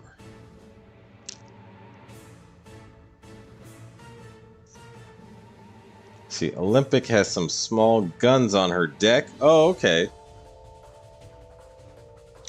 She would be very good for intercepting. Okay, so this is what I get from Olympic. She should be good at intercepting suicide boats.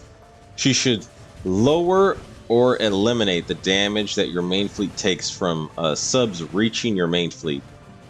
And then lastly, she should be able in some way to sink submarines. That would be an acceptable combination for Olympic to me.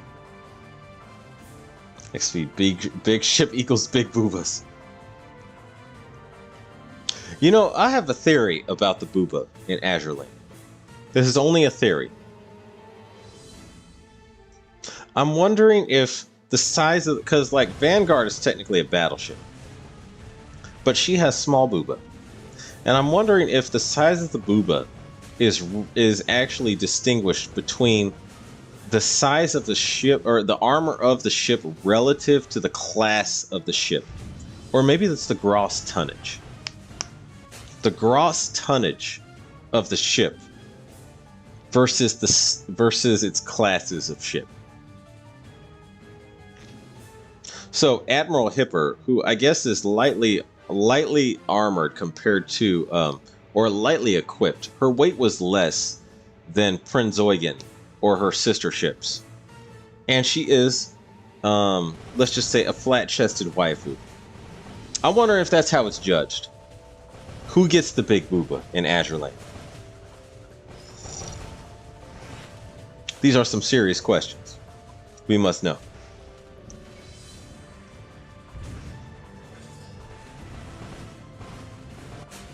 Shifty says, do we know why the update is on a Wednesday instead of a Thursday? I'm honestly not sure. That's a good question.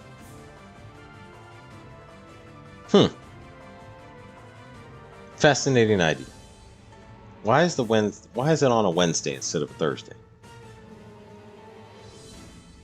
XP, do you think Manju tells their artists how big the ship's booba need to be? I have a question. That's the thing, is I don't know. I don't know if there's like a formula for who gets big booba. But my guess is it might be relegated roughly, estimatedly, by the size or the gross tonnage and armor of a ship relative to its class. So like, okay, so the Iowas all have heavy armor. So I'm guessing all the Iowa battleships will have big booba. North Carolina and Washington, heavily armored battleships, they will have big booba. But like, okay, the epitome of this to me is the Admiral Hipper class. So it meant like Admiral Hipper being the first in the class was lighter than her sister ships. So Prince Eugen, Blucher, Talon, all built with new. Since they were built later, they had like more stuff added to them, and they had more like they were heavier. So Admiral Hipper is flat as justice. Admiral Hipper is straight flat as justice, and then her sisters are all big booba because they're heavier than she. I'm wondering if that's what it was. This is only a theory. This is my Azur Lane speculation. You know what I mean? Yeah, of course y'all know what I mean.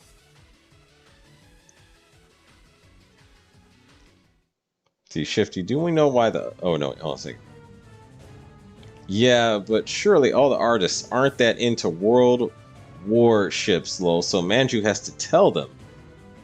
I'm wondering if that's the case. Like, does the artist get like assigned a ship, and Manju suddenly sent in some measurements that they demand? So it'll be like, the artist for, I don't know, Biloxi is suddenly told like, hey, look, you have to design a ship for the Cleveland class of this ship. This is the history of the ship, and we're going to put a cap on the booba size because although Biloxi was more heavily equipped than sister Cleveland ships, she still was not the most heavily equipped Cleveland ship. So here's the maximum booba you can give Biloxi. And Biloxi's gonna, Cleveland, or Clevebro in this case, is gonna be flat as F. And then her sisters are slowly gonna grind upward. I'm wondering if they did that. Is there a formula or a pattern or a standard for the size of booba? I have wondered these things.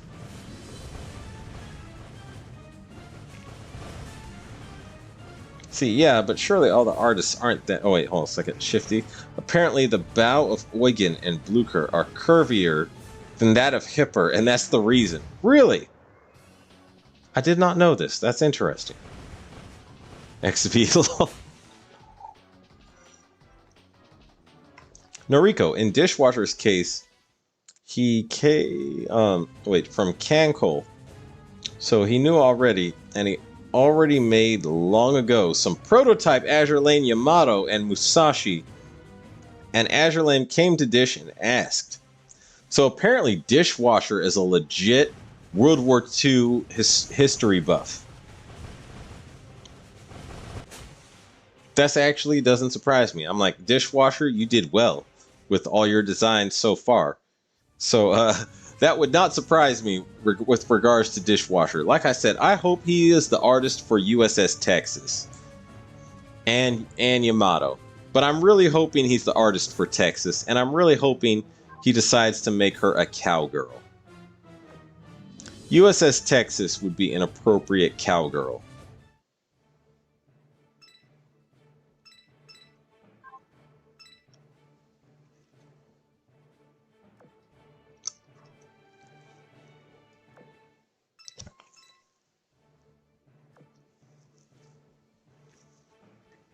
Can't wait to see what or how Yamato will look like XB. Me neither. I can't wait either. For check out the size of Nagato and Mutsu might be small because they were partially funded by school children. What? I did not know this about Nagato and Mutsu. They were funded by Japanese school children. Somehow that explains a lot, actually. Like, Admiral Yamamoto's decision to use... yeah, actually, that's interesting. To use Nagato as his flagship, it must have been... Imagine you're a child, or a Japanese school child, and, you know, you helped fund a ship, and then Admiral... Yamamoto, like imagine your equivalent of the Secretary of Defense decides to use it as his flagship. That would be motivational as hell. That is interesting. That is interesting to think about. I did not know about that.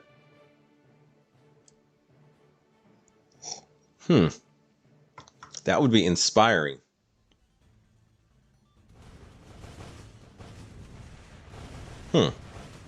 Rico Dish probably knows better than me the history.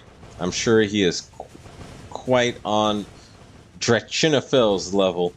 I love Drachinofel's channel. I watch his channel regularly.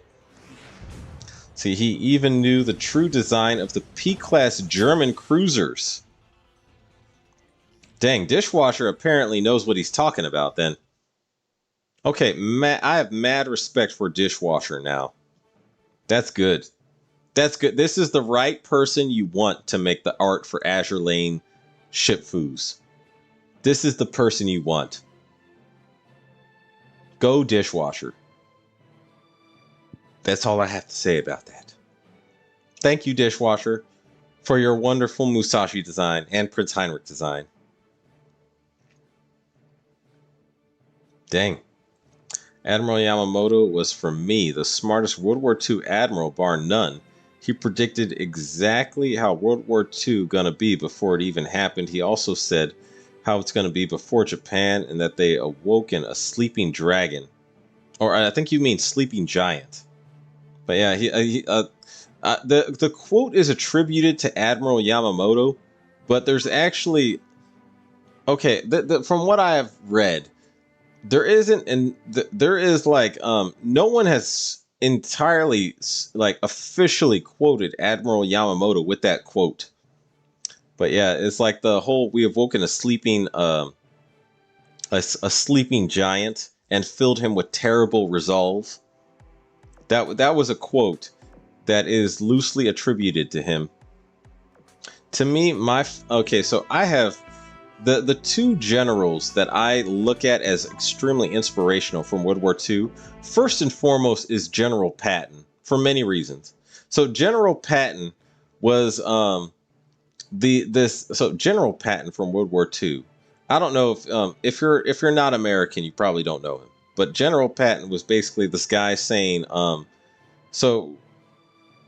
we will use. He was saying stuff like, when we attack the enemy, we will use the guts of their intestines to grease the treads of our tanks. And he said stuff like, no man ever won a war by dying for his country. He won the war by making the other guy die for his country. Like, General Patton has some outrageously inspirational quotes that, to me, I'm like, dang, no wonder this guy was like the most old school World War II you could get. The most no-nonsense mother effort from World War II. One of them is General Patton, and the other, to me, is actually General Rommel, like the Desert Fox. He was inspirational too. Also, I would also say, okay, as much as I don't like communists, General Zhukov was a brilliant tactician and commander. But Admiral Yamamoto, I would say Admiral Yamamoto, he's right up there with all of them.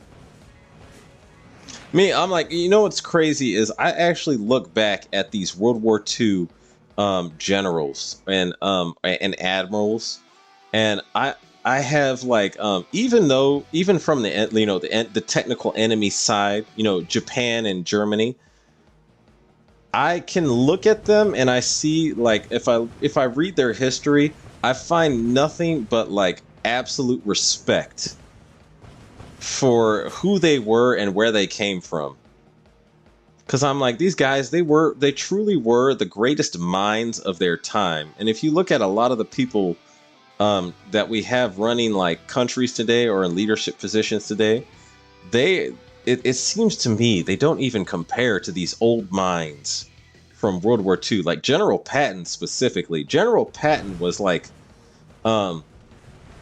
okay, General Patton to me had a level of gall and audacity that has probably not been seen by any person in the military in a very long time.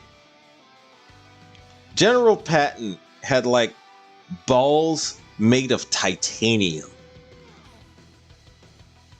That man, like some people are just born different, and General Patton was one of those people. Some people are just born different, and General Patton, he was born different. That's I can't even describe like if oh man, read General Patton and if you read some of the quotes he had, this guy was made of sterner stuff than most people in history. See, XP, I fear all we have done is awaken a sleeping giant and filled him with terrible resolve. That is the quote. That is the quote. Yeah.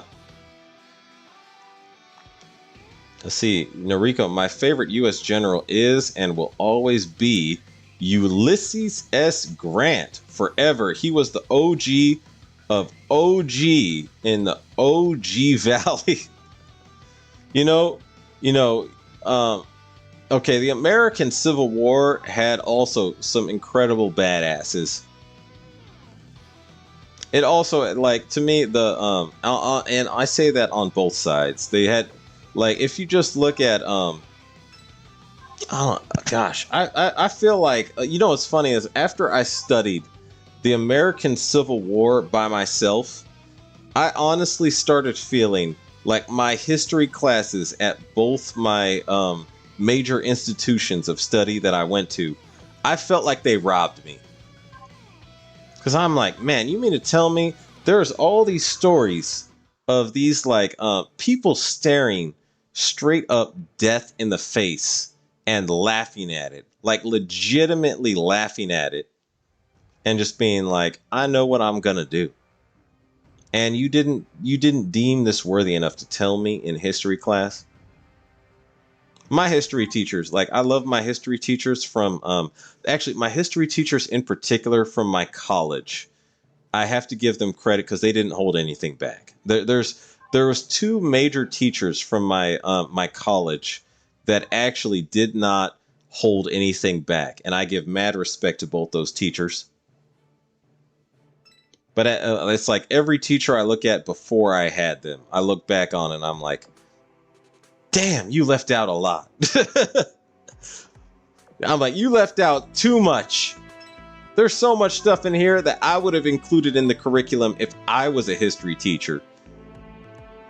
Okay, I think I'm gonna fight the Arbiter boss right now because I think I've done all the level 4 story I can. The corrosive level 4, because that's where all the rest of the gold parts I was missing was at. So I think I'm gonna go into the Arbiter boss. Let me just do a double check on my fleet. Yep. Acceptable. Highly acceptable. Fairly acceptable. Actually, no, wait. I'm going to replace this with a... Oh, no, wait. Cancel.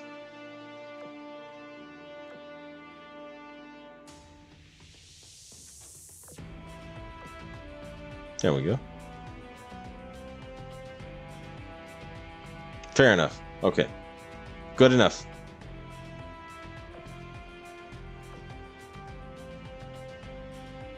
Yeah, let me see this. U.S. Grant, he ruffle stomped the war basically alone, like it's nothing for him. True mind of a tactician. Ooh. Actually, I could probably put a 10 rye on her. That would be more effective. And I happen to have a spare 10 rye lying around. Okay. And Shinano has nothing. Damn.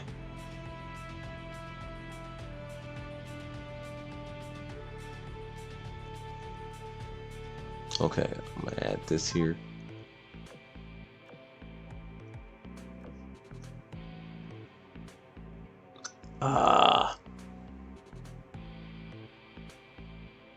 Okay, it's probably best if I equip one of these. See how this goes.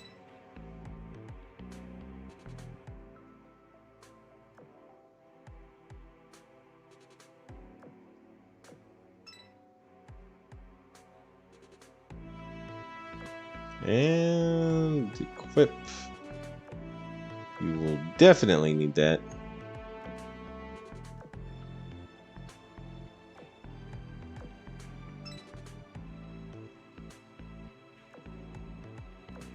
No, wait. Oh, wait.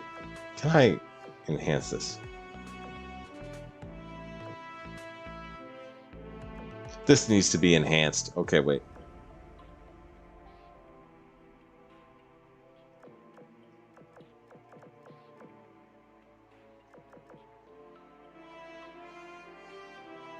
I'm just going to use the rest of these simple parts and see if I can upgrade this all the way.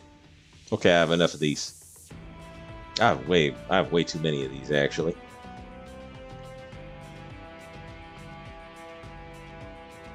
And that's not too expensive. Okay.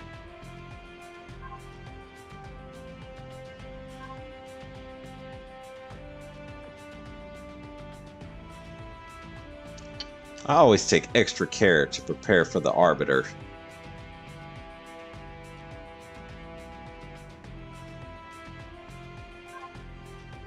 Actually, if the Arbiter's heavy, I'm going to switch out these two. Let me see. Change with my heavy guns.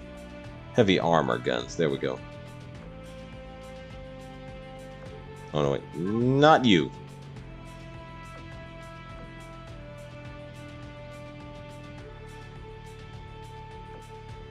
There we go.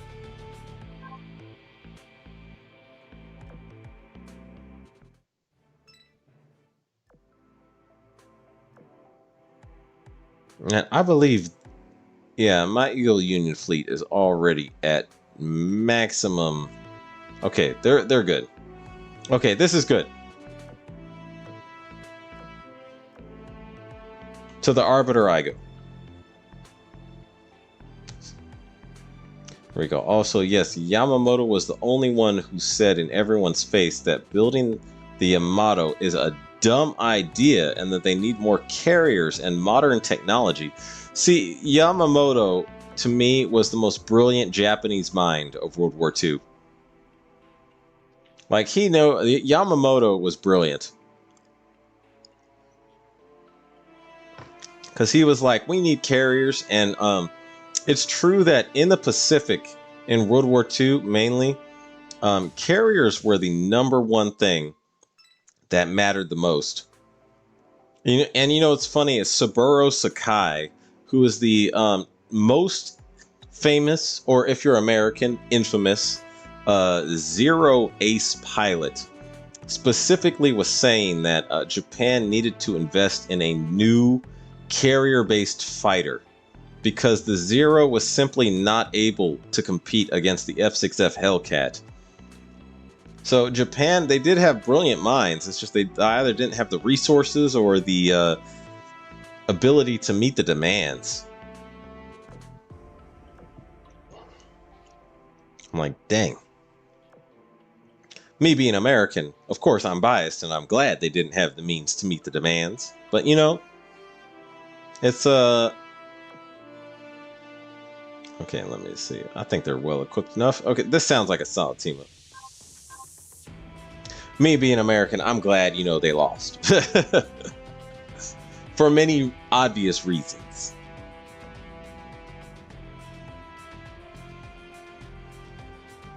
All right, let's see how this goes.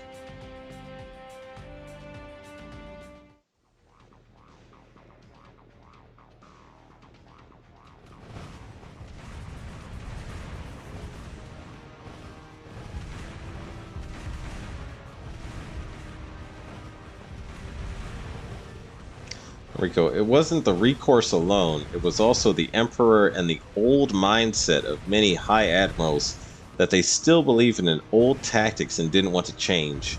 See, another problem with the Imperial Japanese was that they had this whole idea of like, okay, so if you look at Imperial Japanese culture during World War II, they actually romanticized dying for the Emperor, which I could understand why you would want to do that. But it also created like soldiers who would rush to their deaths willingly because they believed it was heroic. So it's sort of like in the early skirmishes between the U.S. Marines and the Japanese on many islands, it amounted to the Japanese because they had never faced an enemy with machine guns before when they were fighting the Chinese. So it amounted to many Japanese running at the Marines in a bonsai charge, and the U.S. Marines mowing down most of them with machine gun fire. That was actually a very not efficient playthrough using my IJN fleet here. Okay, let's hope the rest of my fleet can do it. Actually, no, it was not too bad. The damage was enough. Okay, we shall see. Actually, I wonder if my USS fleet can actually finish this right here, right now. Let me see.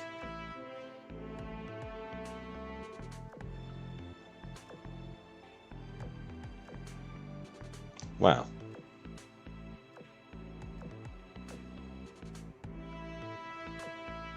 Okay, let's see if this does it.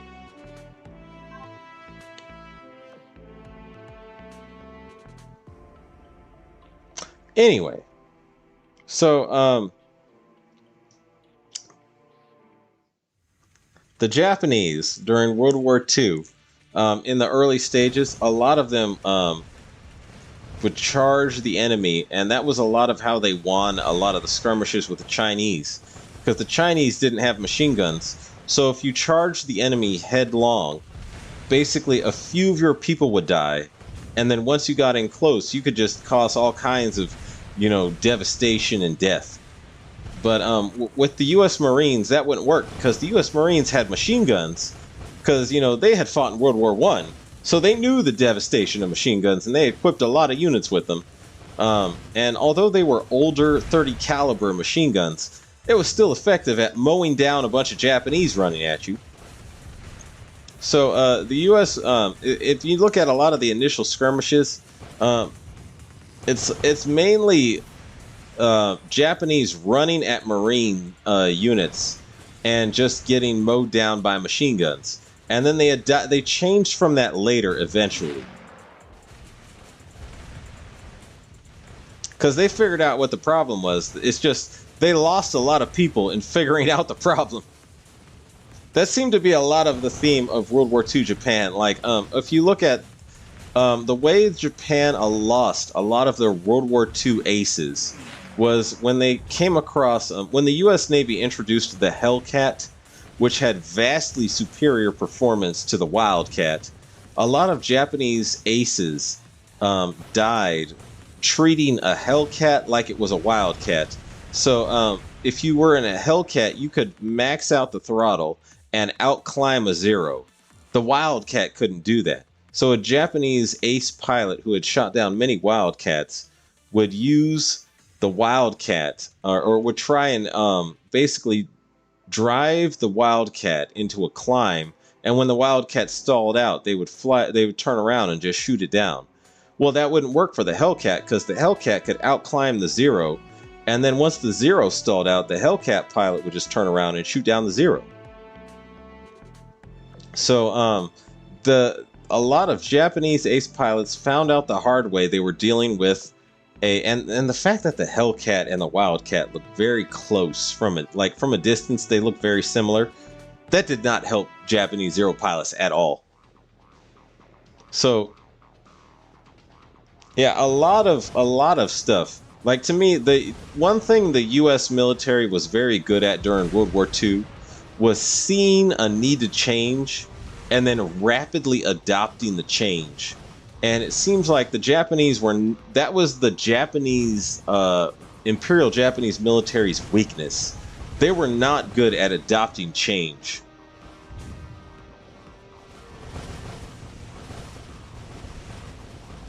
Let's see, Noriko, it wasn't the recourse alone. It was also the Emperor and the old mindset of many high admirals that they still believed in old tactics and didn't want to change. I think I read that one. Watch Yamato fight for Japan and you see what was the downfall. Yamato fight for Japan. I'll have to look that up. Oh, it looks like I already completed the Arbiter battle. Yippee-ki-yay. I am hungry for gold parts. So I need more gold parts if I can get them.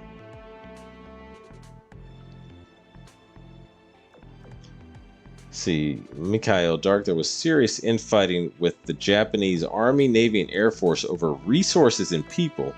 Actually, you know what's crazy? Almost every military in World War II, to a certain extent, had that fight between their own army, their own military services. I was like, is it just normal for the Navy and Army of every military to hate each other? Not hate each other, but want to compete with each other and be rivals. It seemed like that was kind of normal during the time. Or like almost every military was like, look, our Army and Navy have to have a rivalry. It boosts morale. Anyway, let's see. Noriko, you mean kamikaze charge. Banzai means translated long live the Emperor. Well, what I heard is they were called bonsai charges. And they were charges that would run at basically a bunch of soldiers running at mass enemy formations. And those charges worked well as long as the enemy did not have machine guns. And when they came across an enemy that had a machine gun, it was a brutal shock to the Japanese army. They like suddenly attacked us with a unit that seemed smaller than them, and they would lose enormous amounts of people in the process. And it took them too long. I would say it took them too long for one Japanese officer to be like, look, we just lost 200 people charging, you know, a platoon of 40 Marines. Something needs to be looked at here. Like, these numbers don't add up in our favor. Shouldn't we change this? It took Japanese officers too long to go through that process in order for them to win the war and without losing as many soldiers as they did.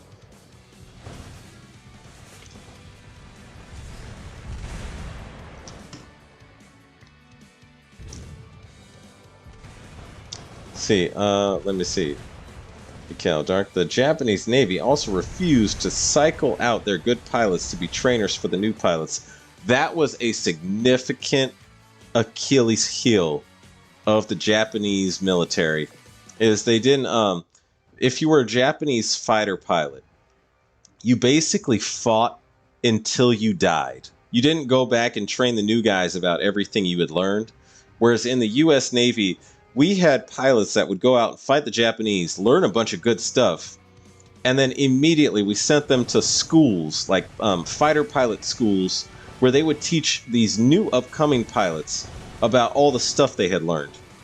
But for Japanese pilots, it was like you just fight till you die. There is no transfer of the knowledge you accumulated. There is none of that. So that was a weakness of Japan, that the U.S. Navy would basically gain an advantage of through killing the experienced fighter pilots. Yeah.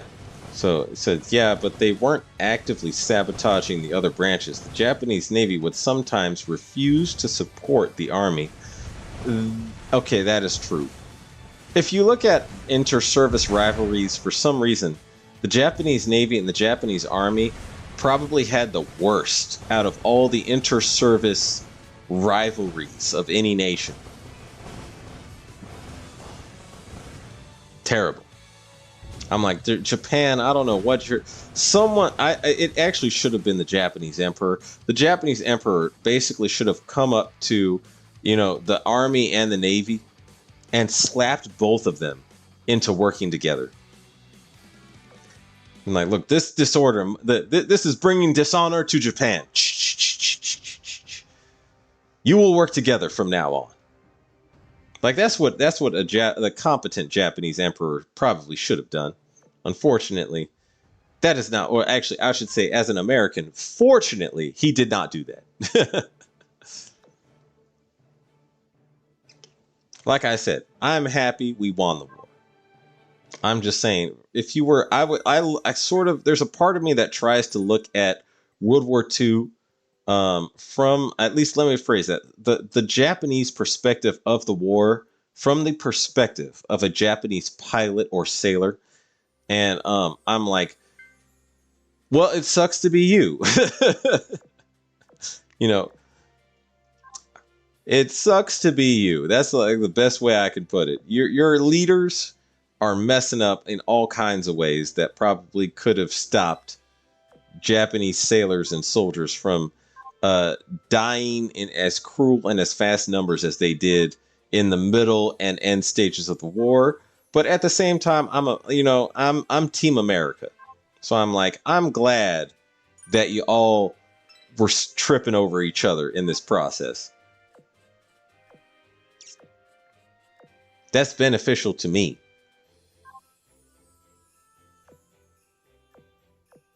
Oh, wait.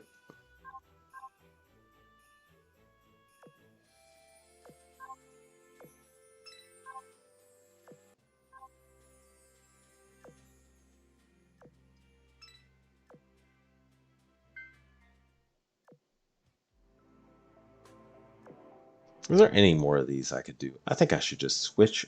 Now I'm going to switch over to knocking out this main campaign. So I'm going to go back here.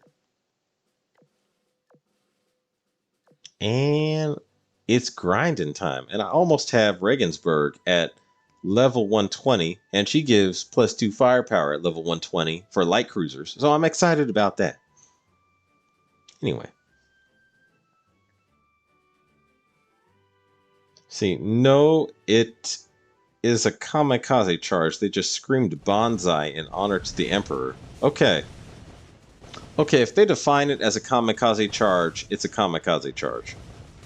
See, meanwhile, me, Team Switzerland, and saying, F you all, I'm neutral and vibing here. Switzerland seems to be brilliant at one incredible thing, and somehow it seems to be the most incredible thing in history. Avoiding wars. Via using geography, Switzerland is the most incredible country in the entire history of the world at avoiding wars. And you know what? That's beneficial to y'all. So that's brilliant. I'm like, dang. I mean, I guess, all them mountains that protect you that, you could just funnel your enemies into and have like just a couple guys, holding back hordes of soldiers due to your landscape. That helps you, but you use it incredibly well. Switzerland is an amazing country. They are the world champion of avoiding wars.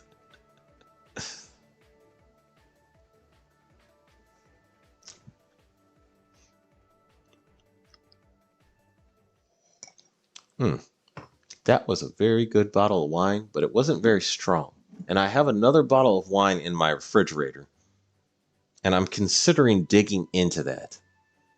My refrigerator is literally like 5 seconds into the next room. I'll think about that if I feel like it. Anyway, yeah. So, Noriko, Team Switzerland, war avoiding champs of the world. And there's great benefits to that.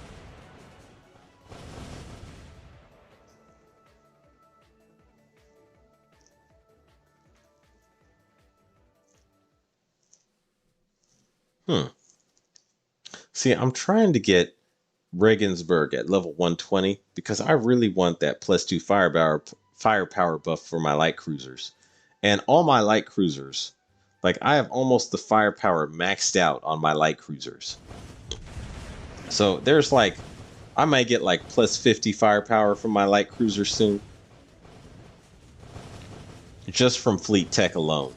And then light cruisers got that awesome damage increase during that one maintenance period because all the light cruiser not all, but most of all, the good light cruiser guns damage went up by a hair. So I'm like, my light cruisers are killing it. I heavily use light cruisers.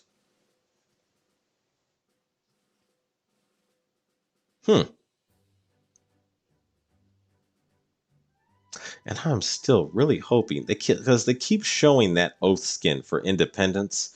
I am still really hoping that that is her actual real oath skin.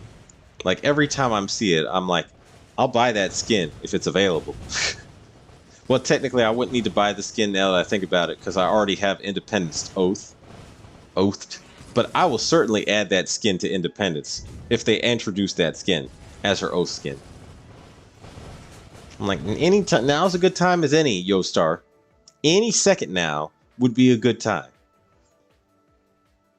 Any second.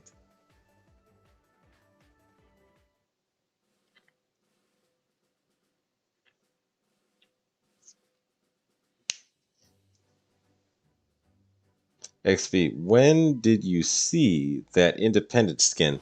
You know, I saw it when it was revealed during the, I think it was, let me see, the June 8th maintenance. I want to say it was the June 8th maintenance that they did. They revealed the skin and I thought it was incredible. So then I think I used it as the thumbnail for one of my videos. There's a lot of really good oath skins that they have only had as art in the background or art for the loading screen. And I'm like, damn, Manju, you need to release that skin pronto. That you're just sitting on money. Some of these skins I personally would buy too. I'm like, damn, Manju, what are you doing? Release the skin.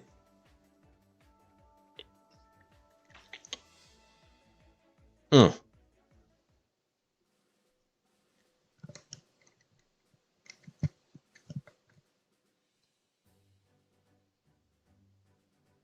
here we go.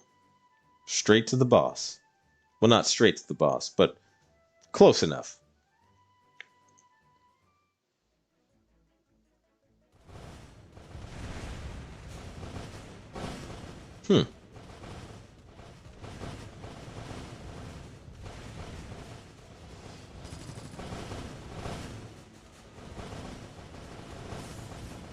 I'm curious to see how this will turn out because I'm like, I don't know if I did this test before, if I tried. One thing I can tell is that Independence with the HVAR Hellcat is a beast because she gets 4 fighters, so she gets 4 Hellcats plus 150% efficiency. You can tell she's mad.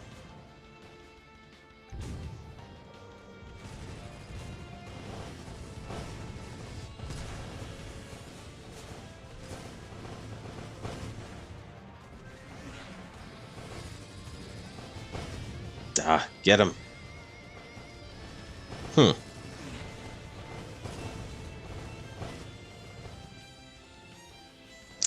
You say, how did you learn so much about World War II? Honestly, reading a lot of books. I don't know, World War II, my favorite 2 subjects in at college was World War II and the Cold War. So I know a lot about the Soviets too, but I love World War II history. World War II was to me the one time in history where like for almost virtually everybody, the phrase "shit got real" applied in a way that has almost never applied in history ever again. I'm like, damn. World War II is an interesting time, and the more I study it, both the more ridiculous and more interesting it gets. Oh, lost Regensburg.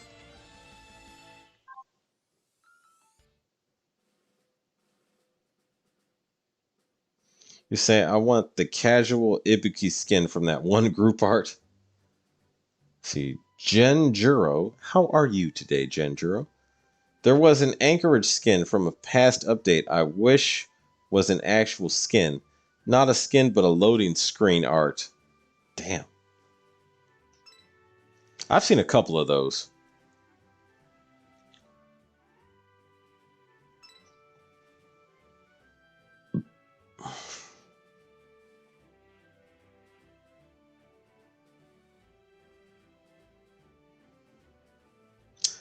Yeah, I'm like, damn. Sometimes I'll look at the loading screen art and I'll see something and I'll be like, that would be incredible if they added it as a skin. Or actually, there's a mystery ship girl in the Iron Bloods loading art, and she has purple hair and horns, and people were trying to guess who she was during the Bismarck spy event. And I couldn't tell who she was either. I was like, what is going on here? There's a mystery ship girl in the loading screen art. Hey, Azure Lane devs, you want to talk about this? And they were like, no, there is no mystery ship girl. And I'm like, but there's one right there. And they were like, no talking. I'm just exaggerating, but that's of what seemed like they did with other devs. Or not other devs, other YouTube content creators. I was like, man, you all take this secrecy thing kind of seriously, except for the art. We wouldn't even know the ship girl existed if, she wasn't in the art in the first place. Just something to think about, YoStar.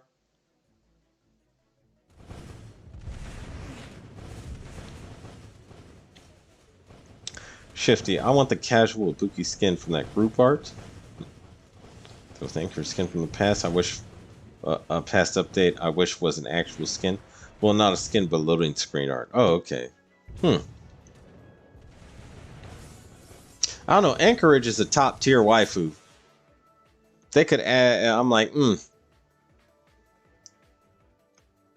God bless Anchorage.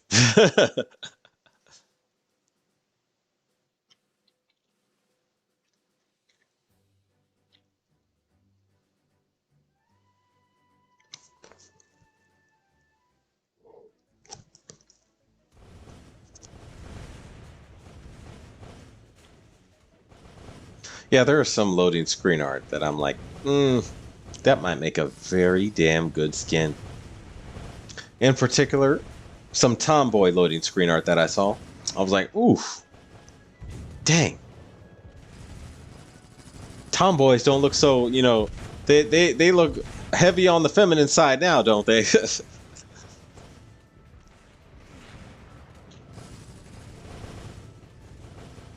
Saying no, it's a kamikaze charge. They just scream Banzai in honor of the Emperor. Meanwhile, Team Switzerland. Oh no, wait, hold on a second. I skipped. I read all that. Well, not a skin, but a loading screen art. Your honest thoughts on the new lewd skins. The game is almost crossing the line, or the NSFW line. I agree. I agree, Murloc. Oh, how are you today, Murloc, by the way? But I agree. These new skins coming out, like, okay, in particular, the thing that hit me off to this of we're crossing into too dangerous territory was Regensburg's swimsuit skin. Because I was sitting there going like, oh my goodness. Actually, not, yeah, I would say it was her swimsuit skin. I was like, I get she's trying to be cute and cheeky, hiding, what's a good word for it? Her pussycat with a cloth or an animal or something like that, and I'm just sitting there going, Something just feels wrong about this, but I can't put it into words at the moment. I just have a bad gut feeling about this. Something does not feel right about this image.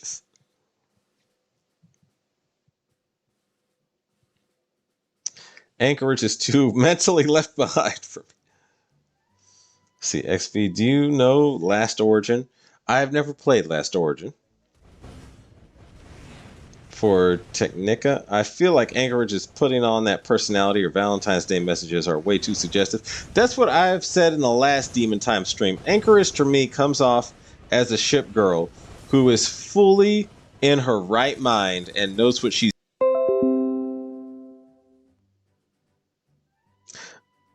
Oh no. I had a very brief disconnect. I'm back.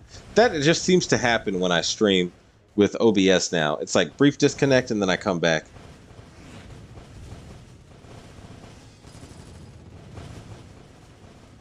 Let's go without it. To be honest, that skin made them a couple though.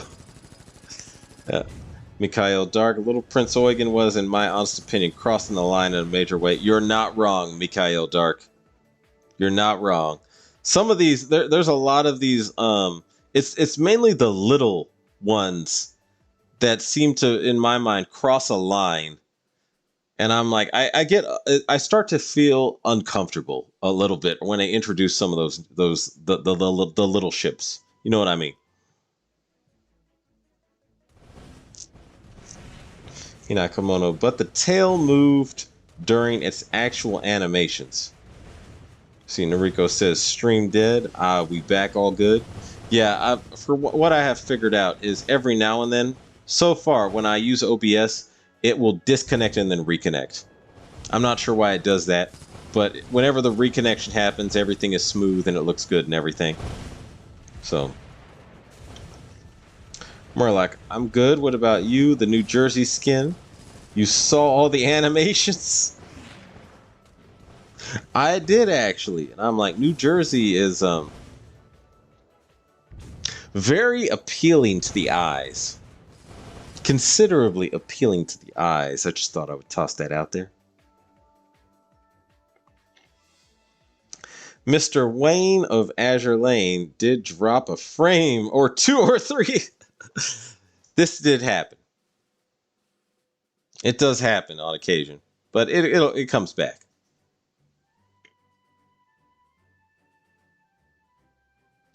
See, for Technica, some of the New Jersey swimsuit skin animations are wild. And Genjuro, the little ships make me think, are the devs making them for the fan base, or are they making them for themselves? Genjuro, that's exactly the question I had. That's exactly the question I had. I'm sitting there going like, why do they keep introducing these, the little ships?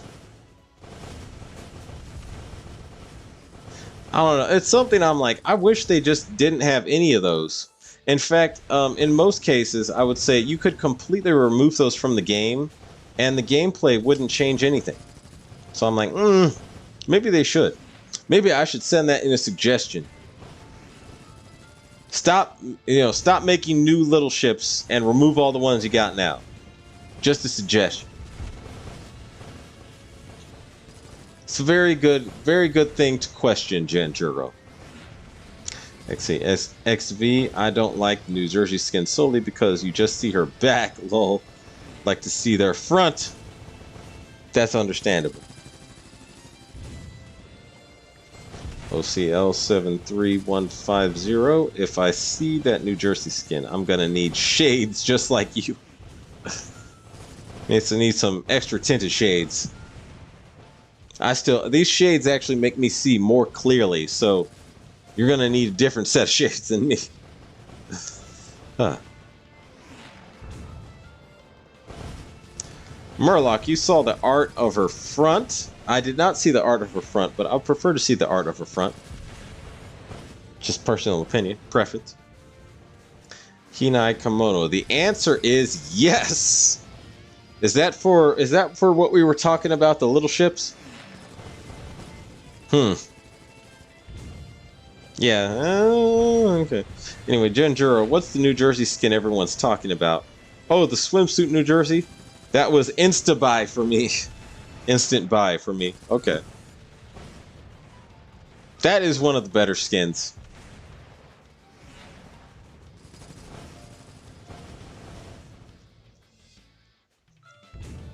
Wow, we are at 2.5 hours. I'm like, the thing is, I may have to end. Yeah, 2.5 hours. I may have to end this stream soon. It doesn't feel like 2.5 hours. Hmm. Wow, that is a lot. That is a fast 2.5 hours that we got. At least it was fast for me. I don't know how y'all are feeling, but that's fast 2.5 hours.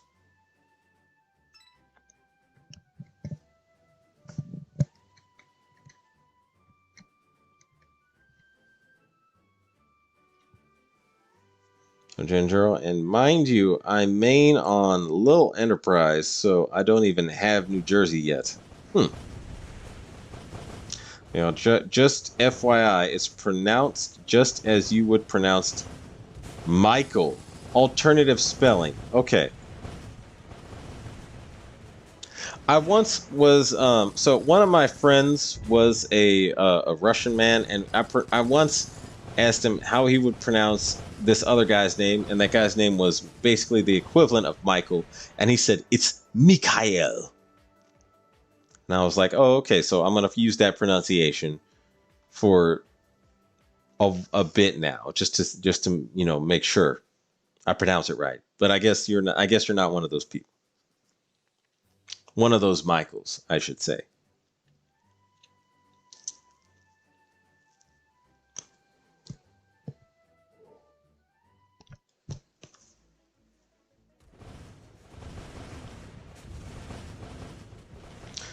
Let's see. Oh, that's how Germans pronounced Michael. Lol. NP lol.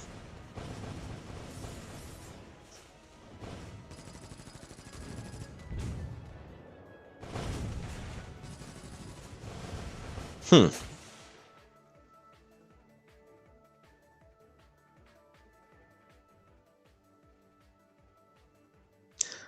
See, let's be honest. It should be pronounced like Michelle. Really? That's interesting.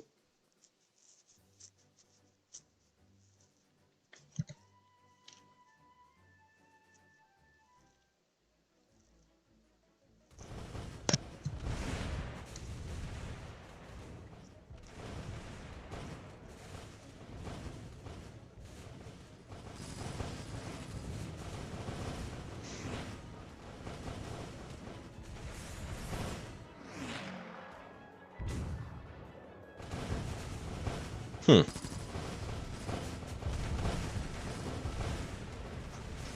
Wait, what is he saying here?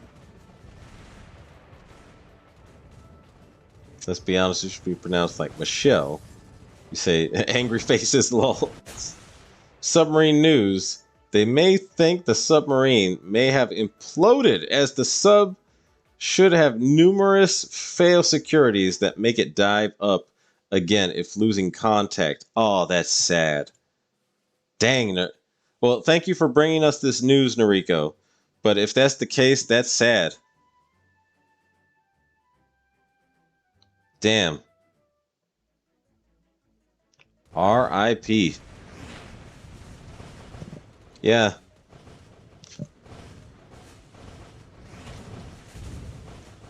Shoot, as a fellow sailor and seaman, that's terrible.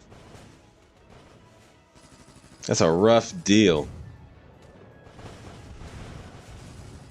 Mm. All they tried to do was explore the Titanic, and Murphy's Law hit them hard. That's terrible. Damn.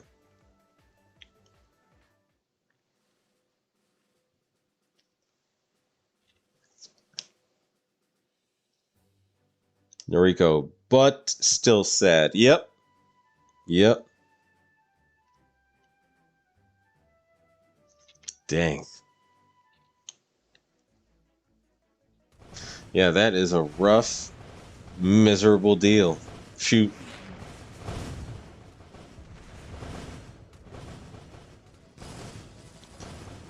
Technica. Pressure will always scare me, no matter how much I work with it.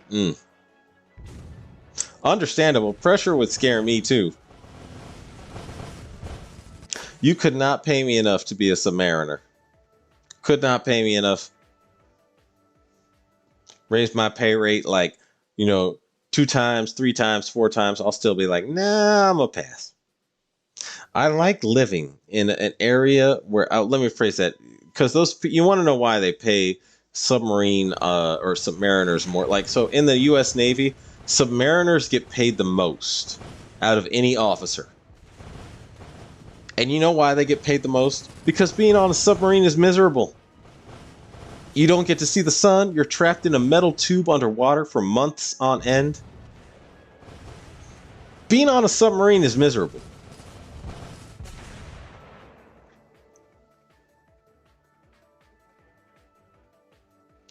Pressure will always seem to me, will always scare me, no matter how much I work with it. Hey, I mean, I'm just saying, if you handle that pressure well, you get rewarded with good things in life. Just prepare yourself for that.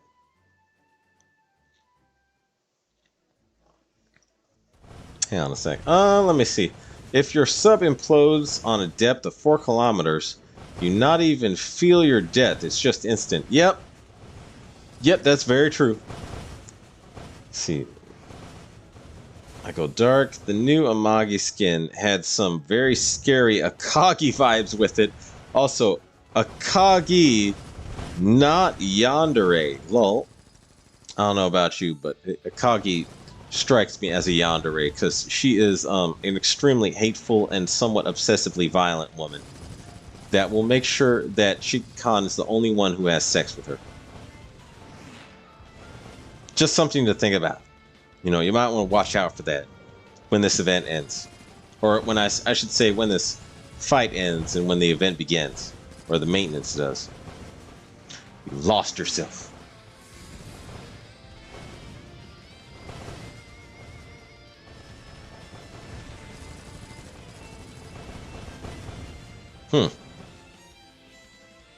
The real enemy this whole time was her dragon. Who would have thought?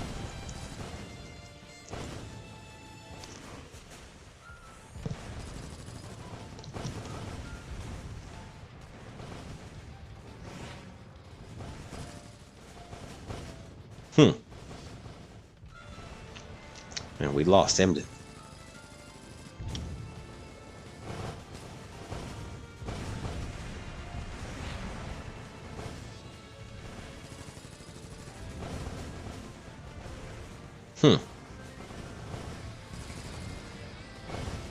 She is obsessive and violent, but if you've done her secretary story, you'll find that she isn't really a yandere, just possessive.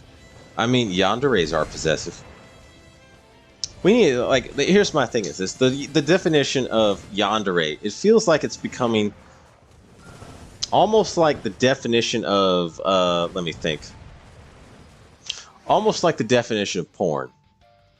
So, the thing about porn is, there is no established, accepted definition about what it is worldwide, but you know it when you see it.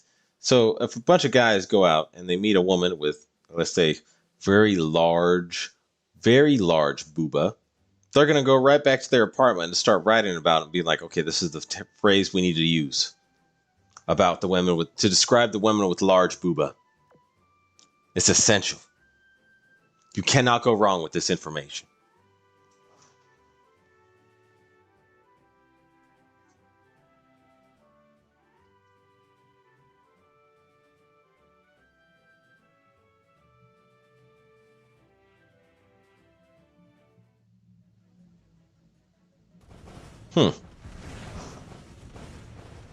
Yandere's. Oh wait, so she's obsessive, violent, but you done her secretary story. You find that she wasn't yandere, just possessive. Dark yanderes don't tell you that if you don't like them, you can toss them away, which she did in her secretary story. Okay, I don't remember that. I don't think I did her secretary story in a while. She just wants you to be happy and safe. Dang. So Taiho is apparently right up to, but not going over the line of yandere, is what you're saying. Right up to the line, but not going over it. Not like, yeah, not like Plymouth.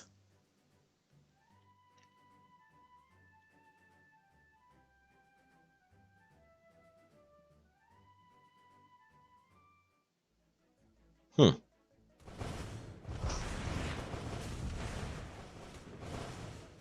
Yanderes don't tell you that if you don't like them, you can toss them away, which is... Wait, which she did in her secretary. I already read that. I can attest to the fact that their deaths were instant and painless. At those depths, the pressure is so intense that the implosion tears and compacts the human body faster than the signals from pain receptors can reach the brain.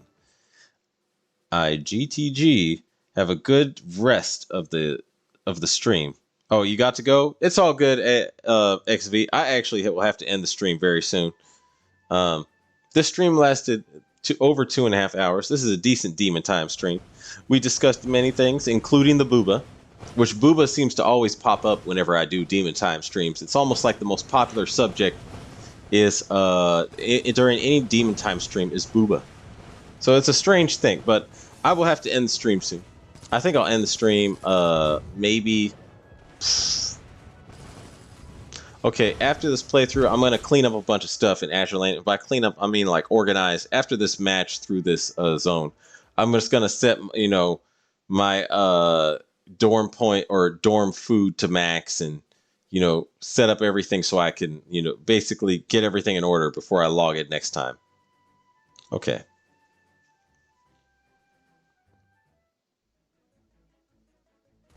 Right. Taiho is a stalker with yandere tendencies. Rune is just the embodiment of Rune.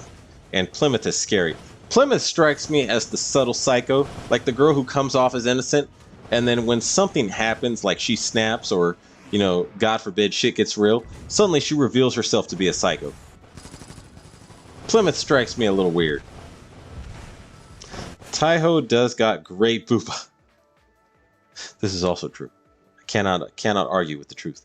Ginger, all right, OG, thanks for the distraction as I wait for a new Final Fantasy.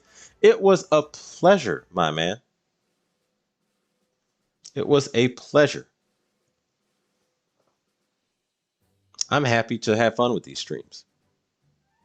By the way, I think I will be doing War Thunder Wednesday tomorrow, but that's not guaranteed. Another thing is this. I found that it is better in general for me to stream on Thursday. So what you might have is not this week, but next week. You may have, and this is all something I will plan on the weekend. You may have Thunder and Thursday. So War Thunder on Thursdays. Demon Time Tuesday will still be Demon Time Tuesday. And then one other day of streaming, and that will most likely be Saturday. And Saturday will just be streaming Saturday.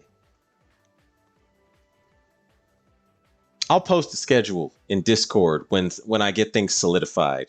But in general, it's a little easier for me to stream on Thursday than it is on Wednesday. So, fun fact.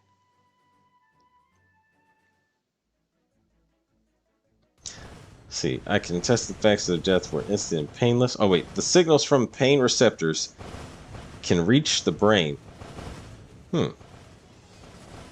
Interesting. Taiho is a stock. Oh wait, I already read that. Let's see. All this talk of booba and butt, but I prefer thighs. Oh, Technica, you are a thigh man. I see.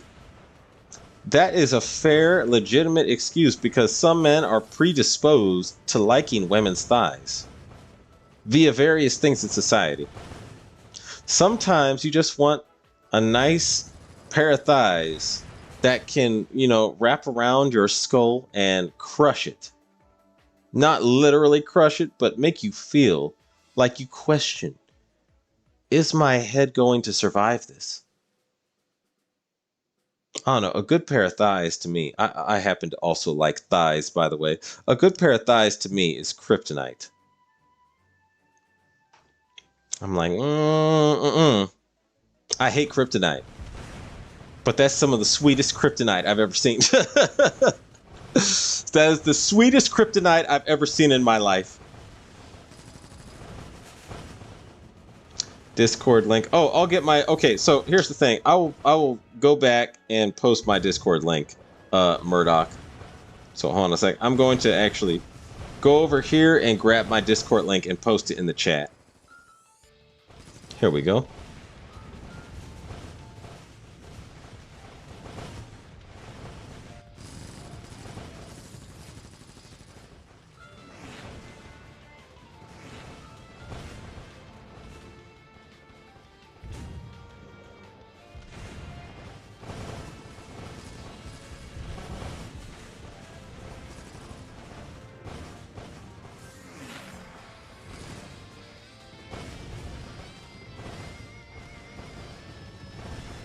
Wait, what is going on here? Okay, hold on a second.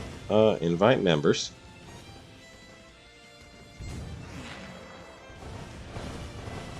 Share your favorite meme. Nope, not that one. Okay.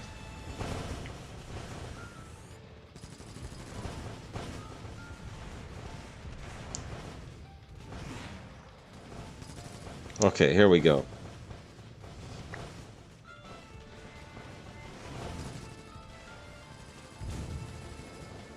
Alright, I've posted the Discord link in the chat. So if you want to join my Discord, I've posted the link there. So, Murloc, there's the link. Mikhail Dark, don't forget to think about Turpit's Biscuit's Vibe backline. I know my Turpit's does monstrous damage, but I found that with Turpit's new augment, her bonus damage stacks with Biscuit. Okay. I'll take a look at that. It seems to me FDG is currently the best other Ironblood battleship, but Turpitz would be an interesting try to sortie her with. Let's see, as I found Turpitz. This new augment, her bonus damage stacks with Biscuits. Oh, okay. Michael Dark, bonus to her, or Michelle Dark, bonus to her damage. And Taiho is a yandere, but actually cares for us and not even mad at us in every upset dialogue. Oh, okay. Thick thighs save lives. This is facts. Very much facts. Damn, I did not clean her out. Okay. Anyway, I will have to end the stream soon. See, Noriko, I just watched the series Chernobyl. I have yet to watch that, and I need to watch that. By every measure of, you know, the account of culture, I need to watch Chernobyl. So I will get on that right away. Max these out. Keep everybody drugged. I mean, you know, educated. Azure Lane style.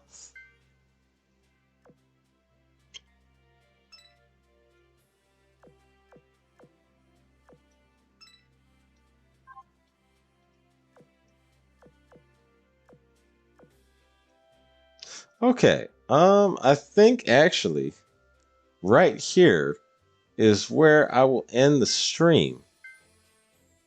Hold on a second. I'm just going to collect these. I need those. Yes, I do. And what's over here? Nope. Here we go. Oh, I have a gold me officer. Okay, I need to see what I can build with this. I need to see what I can build with this very fast.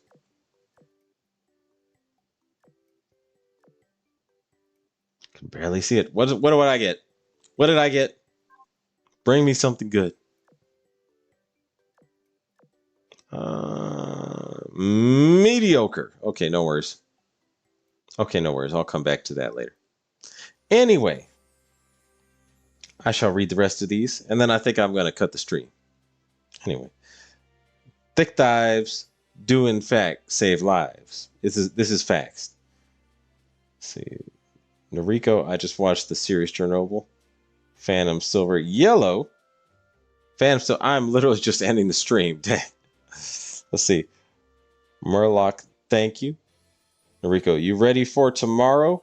I am ready for tomorrow because all I need is gold. And I have all the cubes, and all I'm trying to get is Archer Fish. And actually the second Mark 7. So, and I'm glad we're getting the second Mark 7. But those are the only two things I really want from this event. Archer Fish and the second Mark 7. So, and I'm prepared for both. See, Phantom or Mikhail. All right, thanks for the entertainment. It was my pleasure. Phantom Silver. Oof, I'm very late. It's all good. It's all good. See, Marauder Shields lurked through the whole stream, but I got at least say goodbye. So goodbye. Thanks for the stream. It was a pleasure, Marauder Shields. Hinai Kimono. I've realized that I don't have San Francisco, so I will still be rolling in the next event. I would recommend getting San Francisco. She's a good heavy cruiser. If she gets it augment, she'll be amazing. Mikhail, only thing I need is the Mark 7 and any new ships they add. Yeah, that's where I'm at. Archerfish and the Mark 7.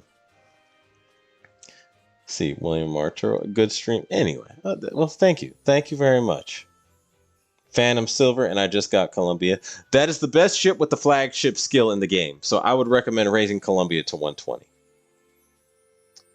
Anyway, I've decided I will end the stream right here. This has been an amazing stream. This has been fun. And I appreciate you all for tuning in. I, the Bruce Wayne of Azur Lane, shall return in the form, probably of videos next, but also in the form of live stream. And you will see me soon. I'd like to wish all of you Shikikons a farewell and following seas. Take it easy, guys. See, I posted New Jersey art in the Discord. Okay, I will look at that. X-Tech, when is next stream? Okay, my current plan is next stream probably tomorrow. I'll post an announcement at least a couple hours before. Probably tomorrow at 4 p.m. Eastern Standard Time. Current plans for 4 p.m. Eastern Standard Time. It's actually a little difficult for me to stream on Wednesday. So I think from next week, I shall start my streams on Tuesday and Thursday. So I will keep that. I will post a schedule when I have a solid answer. Anyway, take it easy, guys. I wish you all the best and good night.